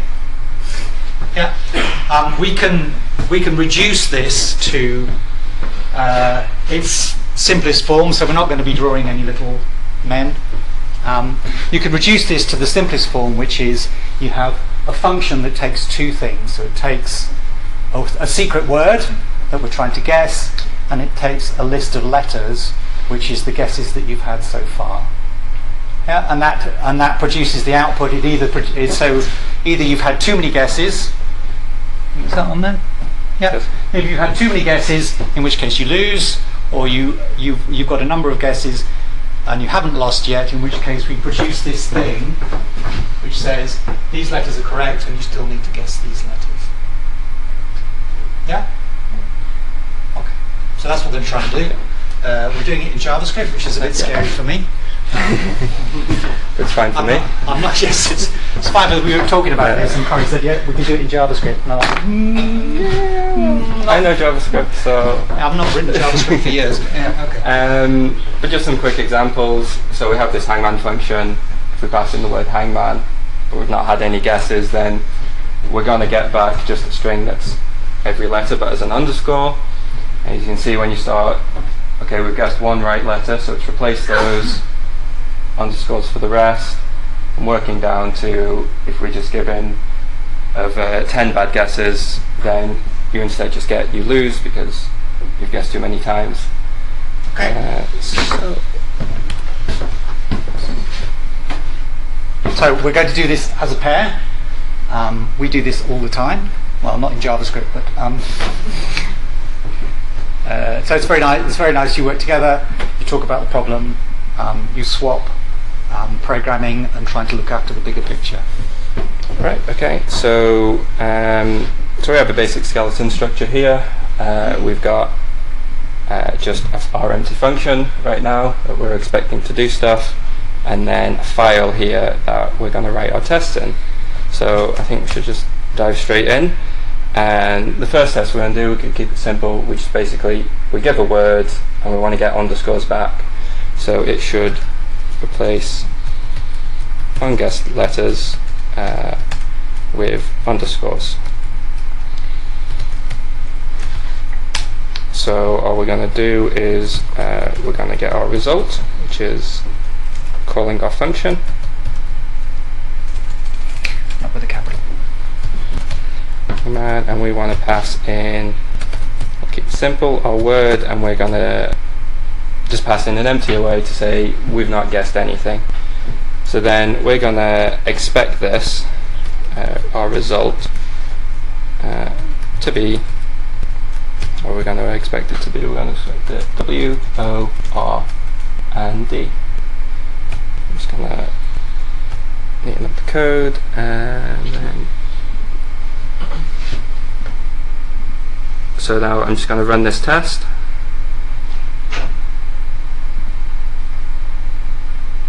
We should see that this test fails when it kicks off. When it kicks off. Yeah. That's not trying to get to the internet, is it? Nope, it's just being slow. So you can see it's picked up our test file, it's running, Why is it so? and we have our failed test. So I assume it's warmed up now, so it should go faster. And so we can see, I don't know if everyone can see, can I zoom in here? So you can see we're expecting this underscores and we're getting undefined. So we'll just leave that terminal up and it should rerun our tests every time there's a change. Alright, so To you. the rules of the game are I need to do the smallest amount of stuff so that I can get this to pass. So I'm going to do something quite annoying.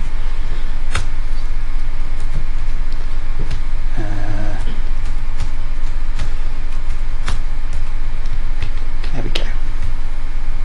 I'm ready. Yeah. Okay, that was easy. So it's not a great solution, but it satisfies all the tests that we have so far. If that was the only requirement, we'd be done. But that's a pretty annoying. That's a pretty annoying solution. And if I was pairing with somebody, which I am, my partner might be a bit annoyed with that, by that. But what that does is that forces us to write another test. So yeah.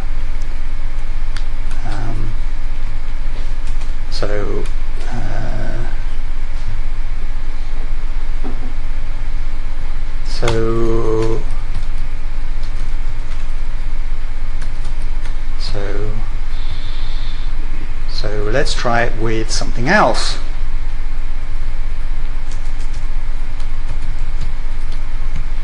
Uh, 5, 6, 7, 8, isn't it? Is that right? 1, 2, 3, 4. I hope so. Yeah. Okay. Yeah. So now we've got. So let's just have a look. Yeah. So the first one passes, and the second one says you've not got enough underscores. Okay. So it should be an easy fix. Now I could follow in Andy's steps, be annoying. I could maybe do an if statement. If the word equals annoying, return more underscores. But I know what's ahead and we've got limited time, so I'll do it the right way. So we want to base it off the length of our word, so what we want is an underscore, and we want to repeat this for our words, the length of our word, like that. So now, so this still fails. You can see we're getting closer, it just has an extra space on the end, so I'm just going to trim that off. And then we should see we get two passing tests. So now let's get into some more exciting functionality where we start taking into account those guesses and replacing the correct letters.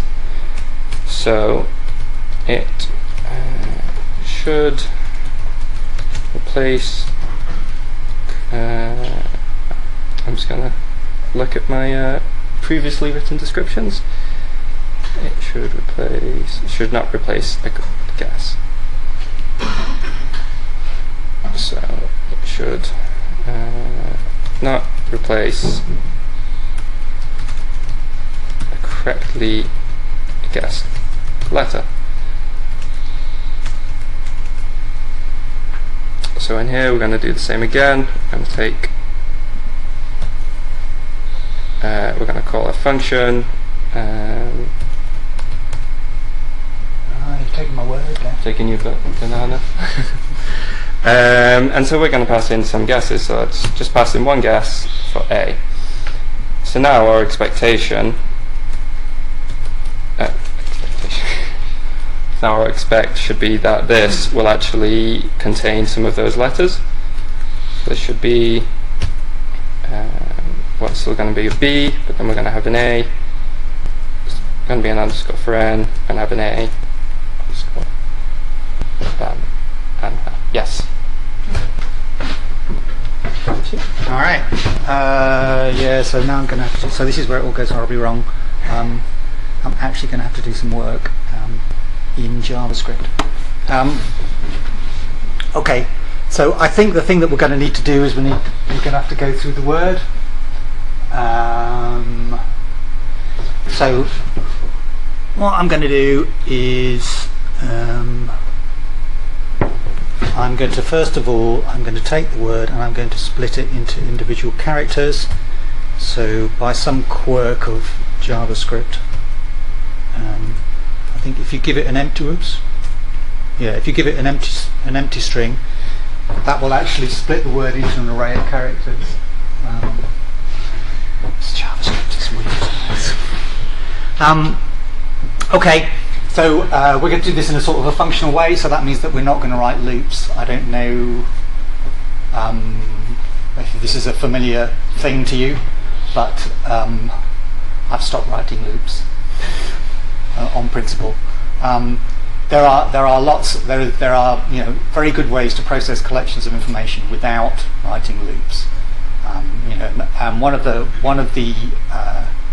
the functions you can do is you can take a collection and you can apply a function to each element in the collection. And I think that's what we're going to do, because we've got this word, and basically we want to do something to each element. It's either going to be an underscore or it's going to be the letter. So that's what we're going to do, and the function is called map. And that takes a. Do I need a bracket around that, or will it do it like that? Yeah, that'll be fine. You sure? Yeah. Okay. So basically, yeah, and you need semicolons everywhere because it's JavaScript. So that says. So this is. Maybe I'll.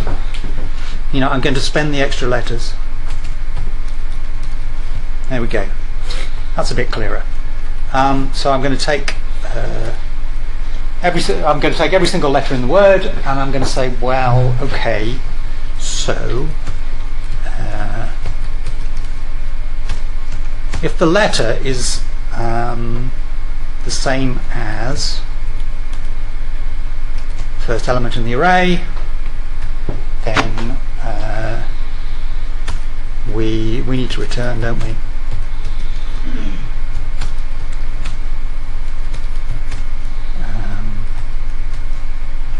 Yeah, so I think that's kind of that. Let's see what we get. Okay, yeah. So, so this says basically the letter's the same as the first element in the array, then return the letter, otherwise return an underscore. And that kind of works, except we've got all of our data-y thing messed up. We've got an array of characters and we actually want a string.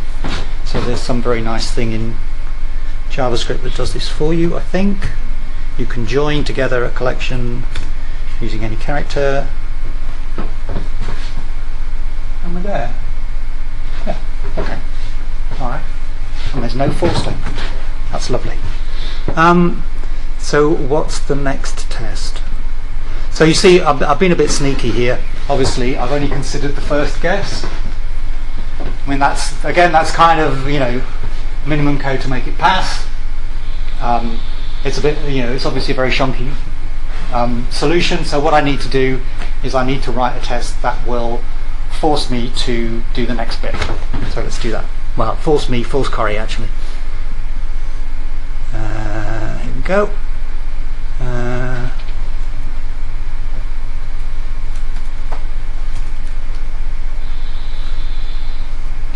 So I could just do that. What do you reckon?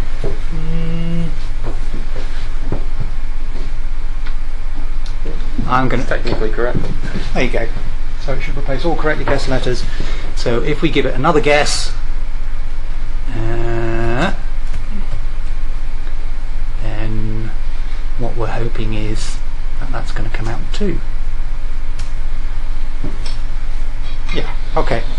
Yeah, so it's not... Corey stole my word. Ideally, you probably use different data as you go down through the tests. It's quite a common pattern to copy bits of one test to the other, and the trouble with that is you tend to use the same test data throughout your test. It's actually better. Sometimes it's just a pain to write things from scratch, but it is definitely better to change the data as you go down because you'll typically catch more stuff. Anyway, we're just demonstrating. You know all that stuff. You just Yeah. So I apologise for stealing your word. Yeah. So we can see that it's replaced the first letter A, first guess, but the N is still incorrect. And if you're like me, you probably eye roll every time Andy completes these tests to the minimum requirements. So what we want to actually do is, instead of comparing it against the first guess, we want to compare it against all of them. So I'm just going to take this bit right here, and we're just going to say if our guesses includes our letter, then we're going to return the letter, else we're going to return an underscore. It's too easy. That was too easy. Oh well, I think maybe we can give you a bit more code to sink your teeth into with another test that, let's start taking into account the bad guesses. So what's my test description here? Let's copy this. So we're going to say that it should return you lose if there's 10 or more incorrect guesses. I'll just paste this in here.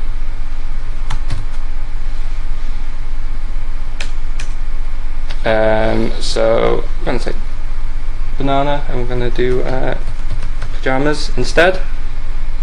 And because I can't be bothered writing out a big long array, we're going to copy this as well. So this is just an array. It's got one letter that's correct, A, but then it's just got 10 numbers in, which is our incorrect guesses. So we paste that in there. We're going to expect this to not actually be any combination of underscores or letters, but you lose. So we can see it's still doing the replacement, even though we expect you lose. Take it away, Andy. Thank you very much. Make you do all the work. Right. So this is a bit tricky. We're actually going to have to count the number of guesses now. It's kind of extra stuff. So what am I going to do? Okay, so I think I'm going to need. I'm actually going to have to write more than one line of code here. So I think I'm going to have to start storing things in variables. So is it let? Does let work? Yes. Okay. Good. All right.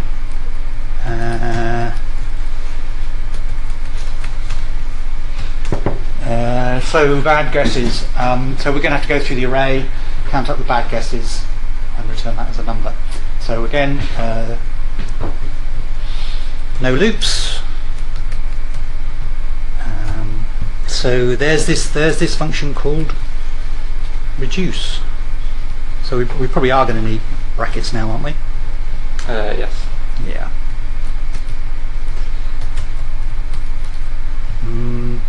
Don't like that.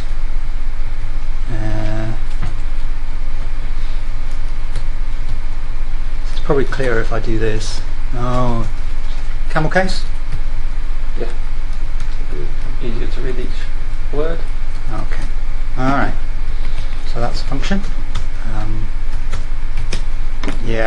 Does everybody know what reduce does? Yeah? No? Yeah? No? Okay. All right. So we need to go through a collection of things and end up with a single result. So one of the ways that we can do that is we basically accumulate a result as we go through the collection. So at every stage, we need something that takes what we've got so far, considers the next element in the collection, and combines those to produce anew what we have so far. Yeah, and that's what reduce does. So reduce, you give it a function that takes two things. It takes an accumulator, which is the first argument here, and it takes the element that we're considering here.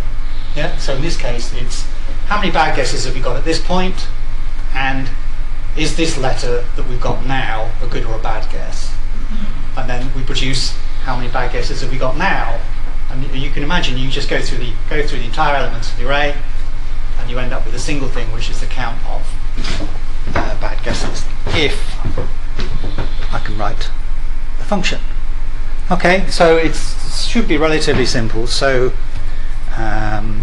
all we need to say is, well, if the word, can you use includes on strings? I think you'll have to split it. Yeah. Yeah. Oh, that's true. The test will tell us. So if the word includes the letter,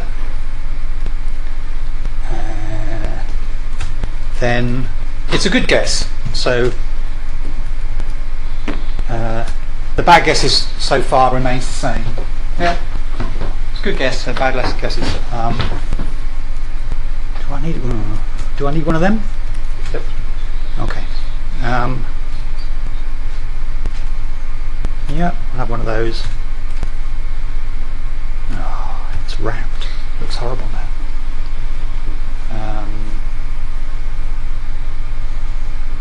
Yeah. The default. Okay, well we'll worry about that in a minute. So I think that gives me the bad guesses.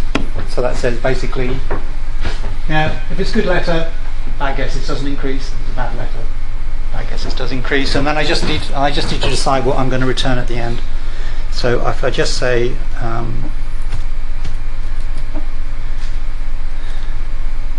so I'm going to be kind and do greater than or equal to, because we're going to run out of time otherwise. So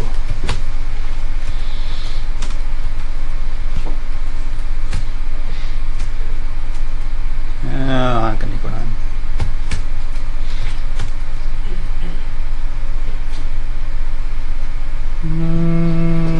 Yeah. What's that? That needs to be after the bracket.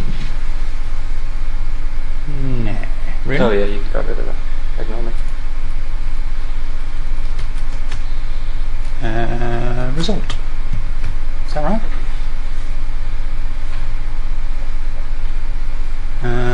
Okay, so I can't write JavaScript. Ah, yeah. How about that? Yeah, okay, so it kind of works at some level, does it? Let's have a look, see what we've got. I think I was hoping that the last one would.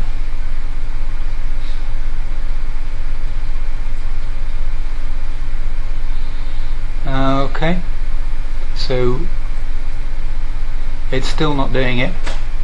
This is where I think you need to split the word. okay. Let's split the word. Whoops. How does that do?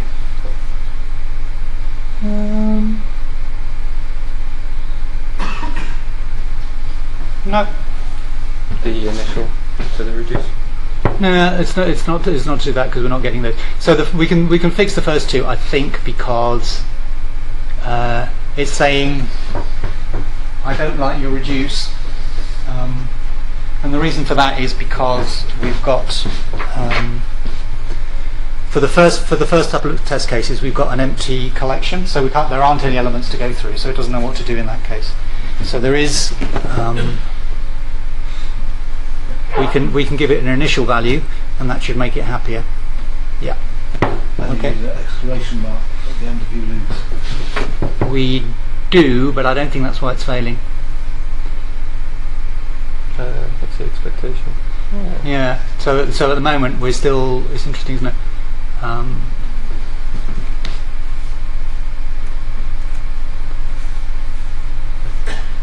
Yeah. So at the moment my bad guesses is not working. Oh, you know what? It does really help if I return stuff. Yeah, it does. Okay. All right. So yeah, reduce slightly funky. And you can't do so in JavaScript anyway. You can't do reduce when you've got an empty thing. You need to give it an initial value. And then slightly shonky JavaScript without brackets, but does the job. Are we there? Well, nearly there. What we can show off now is just a quick refactor. So we've got all our tests passing. So now this might be a chance. Up here, we're not using loops. We're essentially going through two collections, regardless of whether we've got too many bad guesses. So we can just optimize this a little bit. We can take this result, and we can only calculate it if our bad guesses are actually less than 10. So now we can do this, and we can see we've done a little refactor, and all our tests still pass. So we're confident that still does exactly what it did before. Yeah. So the behaviour that we care about has been preserved. And I guess that's an important point. You know, as long as we've captured all the behaviour that we care about, it's still a bit shonky because you can. I don't know. If you think about it, you can do more guesses. You can lose and carry on guessing. You could guess the thing and carry on guessing, and eventually it'll say you lose, even though you've actually guessed the word. So we don't. We haven't captured the winning thing, but I think that's probably enough. Yeah.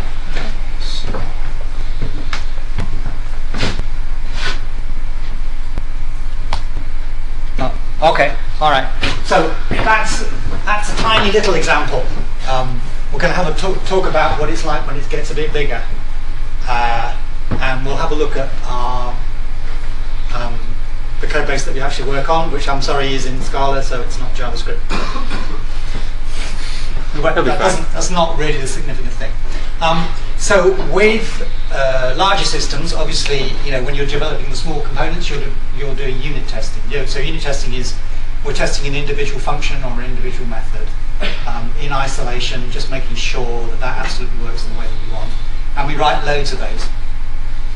They should be easy to write. If they're not easy to write, you're writing the software wrong. They should be very quick to run because they're only exercising a tiny little piece of code, so it should be extremely quick. You should be able to run thousands of them in a minute, and they give us the coverage. So our as far as possible, our entire code base is unit testing, but that doesn't capture what we want to know about the system, which is that as a whole it delivers some functionality, and it could be that all the individual pieces work correctly or by some measure correctly, but together they don't give us what we want, and so we need to introduce extra levels of testing where we're testing these things working together. And it depends how big your system is and exactly how it's constructed, but it's quite common to have 3 levels of testing. So integration testing, integration is used to mean all kinds of things, but in this case what we're talking about is joining together some of these individual pieces of software and testing them together, and seeing what the behavior is. And the integration tests, what we're trying to express is behavior that we can't test through unit testing. So always, at each level of this testing, we're just trying to capture the things that you can't say at a lower level. If you can say everything you need to say at the lower level, then you would do that. So we write integration tests. They take longer to write, they take longer to run, and because they're testing more of the software, if you make a change in the software, it's more likely you will have to make a change in the integration tests. So they're more, what we call more brittle. So whenever you make a change, it's more likely that the higher level tests are going to break because they cover more. And then beyond that, we have end-to-end tests which say something about the entire system behavior. So when I poke the entire system here, I'm expecting this to come out there. Yeah. So They're, same thing again, they're testing a much bigger area. We're only interested in trying to test things that we can't test at the lower levels. Harder to write, slower to run, and also much more brittle because they're expressing a very large piece of functionality. So any change in that functionality potentially will break them.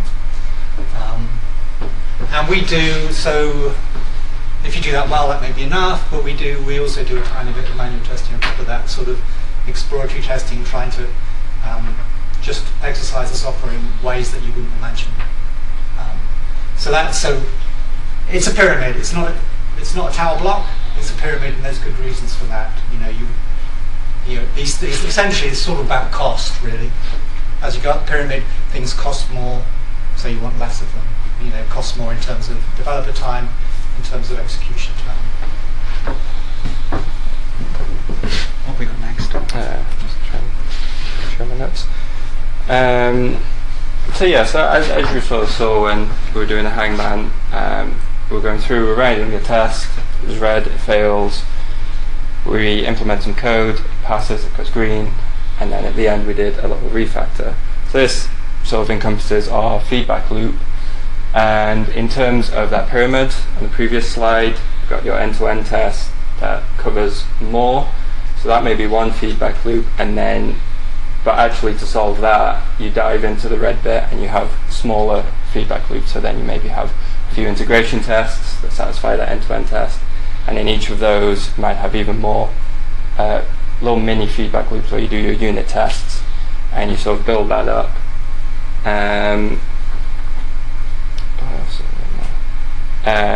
But the key thing in all of that is you write your red test. You start with the red, you make that green, and then you do your refactor.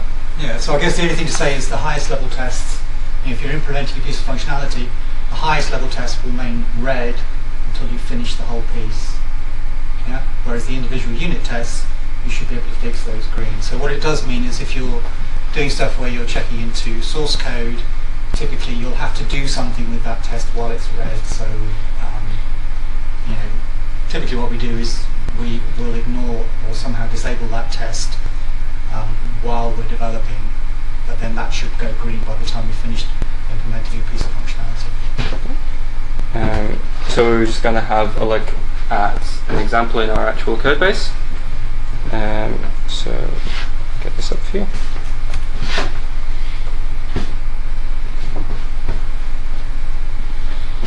Oh, Is this me? this is you. One sec. Can I increase everything and make that? Okay. All right. Yeah. Okay. So this is just a very simple. So I said that we syndicate BBC News articles.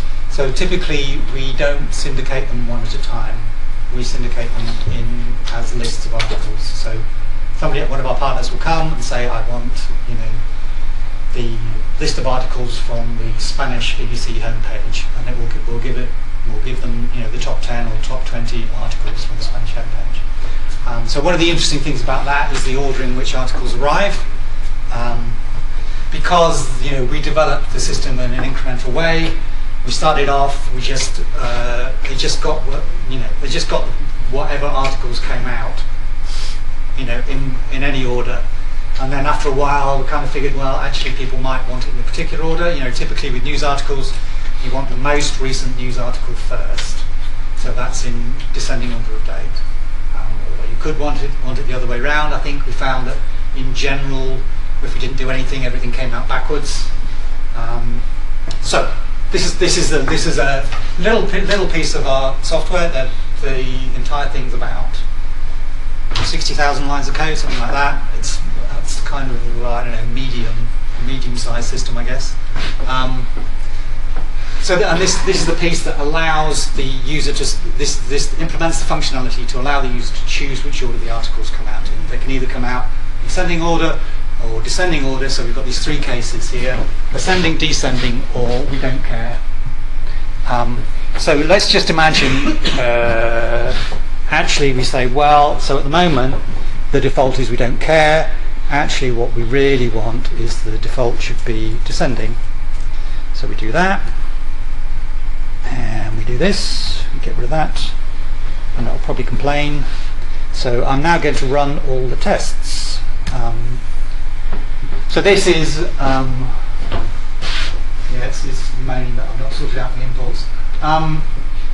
This is the Scala build tool, which is what you use for both running the tests, building the system, and also managing all the dependencies.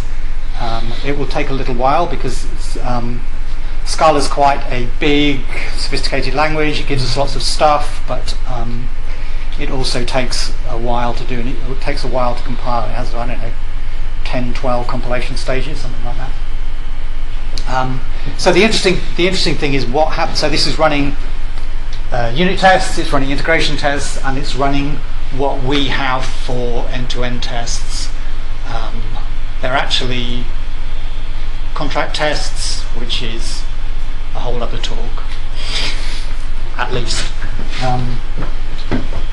But what I'm hoping is that this will tell me what failed. Yeah, it's very nice. So there's a whole bunch of red stuff. So we can see, when we make a change in the software and we run the test, we can see that a whole bunch of stuff breaks.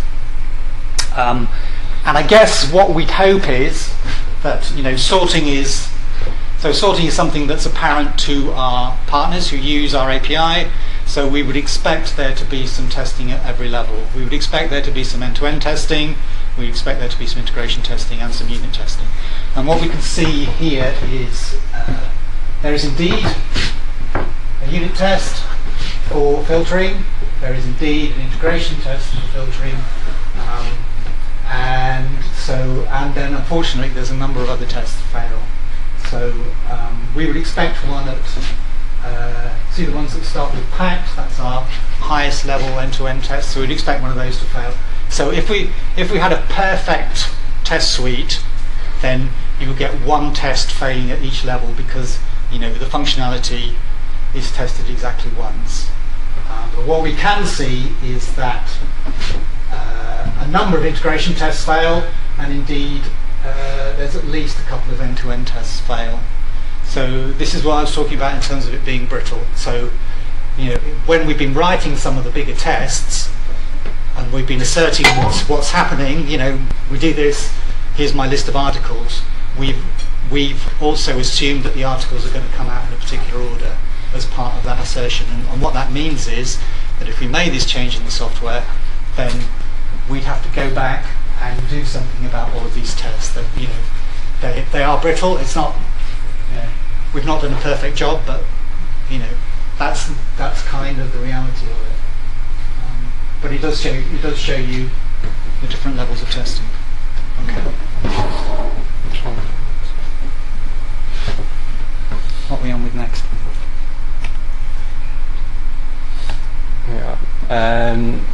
So this is how we sort of do our development process at the BBC. So like we were doing on Hangman, we pair program, write our tests first, see them fail, and fix them. So we do this locally, and sort of you saw in the console there, we'll run our test suite every time we sort of do a change. Like Andy sort of alluded to before, we might maybe disable our higher level like end-to-end and integration just to reduce the noise while we're working on that inner sort of feedback loop, get those tests running. Once we've done that, we push the code up to our master branch, and then we have a CI, continuous integration server, that will pick up our changes, and that will run all of our tests, everything, compare our different systems against each other, and then assuming that gets the green light, we'll promote that further to an integration environment automatically, and then we'll run some performance tests on that. After that, that's when we start to sort of do some exploratory testing, that top of the pyramid, just see if there's anything we might have missed, because sometimes even the specs that we're working against, our tickets that come through, there might be a mistake in there. It's right to the ticket, but it's not right to what we want. So we do some manual testing there, and assuming everything's good, we'll just someone will press the button and deploy that to live. So let's So we just see that. So we just this was just there's lots of different sort of continuous things that start with continuous something. The one that's not on there is the one where it all started, which is continuous integration. So continuous integration is you have a team of people working on the same piece of software, and as soon as they make a change that they're happy with and push that into version control, then that triggers something that automatically runs all of the tests. And that's really important if you've got lots of people working on a piece of software, because you want to get all of those changes as they're happening together in one place, and you want to test them and see if they all work together. So that's continuous integration, and that's really important. And any modern software team will have a continuous integration server. You know, unless you're one or two people working on a piece of software, then when you can just run it on your laptop locally, you always have a continuous integration server. So the next stage after that is if you're trying to do some more automation. Automation is a great thing because it means that when you're automating your deployments, it means that they're consistent. And also it also means that you understand your complete process, and it also means that as developers, because in a modern software development environment, the developers are responsible for everything. It's not like in the old days where you used to kind of throw it over the fence and the ops people used to deal with it. You're actually responsible for the software end to end. So it's great because it means that the developers experience less risk. If everything's automated and you know that you can just click a button and something happens, then there's no chance of you forgetting item number 7 on the list, or getting it wrong, or fat fingers, or anything like that. So continuous delivery, which is approximately where we are, you have automated processes that allow you to move your software through different environments so that you can test different characteristics of it and out to live. But we don't do that completely automatically. So we take a certain amount of software and we say, okay, this is good to go out, and then we click a button to say, yeah, push that out to live. So that means that we can control when we do the releases, and we can also have a look at the releases manually before we do it. But this just happens without us having to do anything, and then we have to click a button and it goes out to live. If you need to, and you get a bit better still, then the entire process through to production is entirely automated. So that means whenever you push to version control, that change that you've just committed will go out to live. So it's good because it makes you think. You should always be thinking, this change that I'm making now may be going out, but in these systems, everything is automated all the way to live.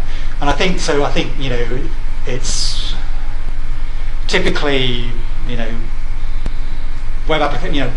People whose software business is their business is software. They're pushing stuff out to the web, and it will be for environments where they're doing multiple releases a day. We probably do 2 or 3 a week, something like that. Mm-hmm. These where there's a big team of software developers, and this stuff is going out lots of times a day. So you haven't got the capacity to keep checking stuff, and typically you need really good stuff in live. So you need to know what's going on in live, and quite often you would have stuff that tests what's going out on live, and if you're not happy with it, we'll automatically roll it back. So you can do things like canary releases where the release goes out to just a proportion of your audience,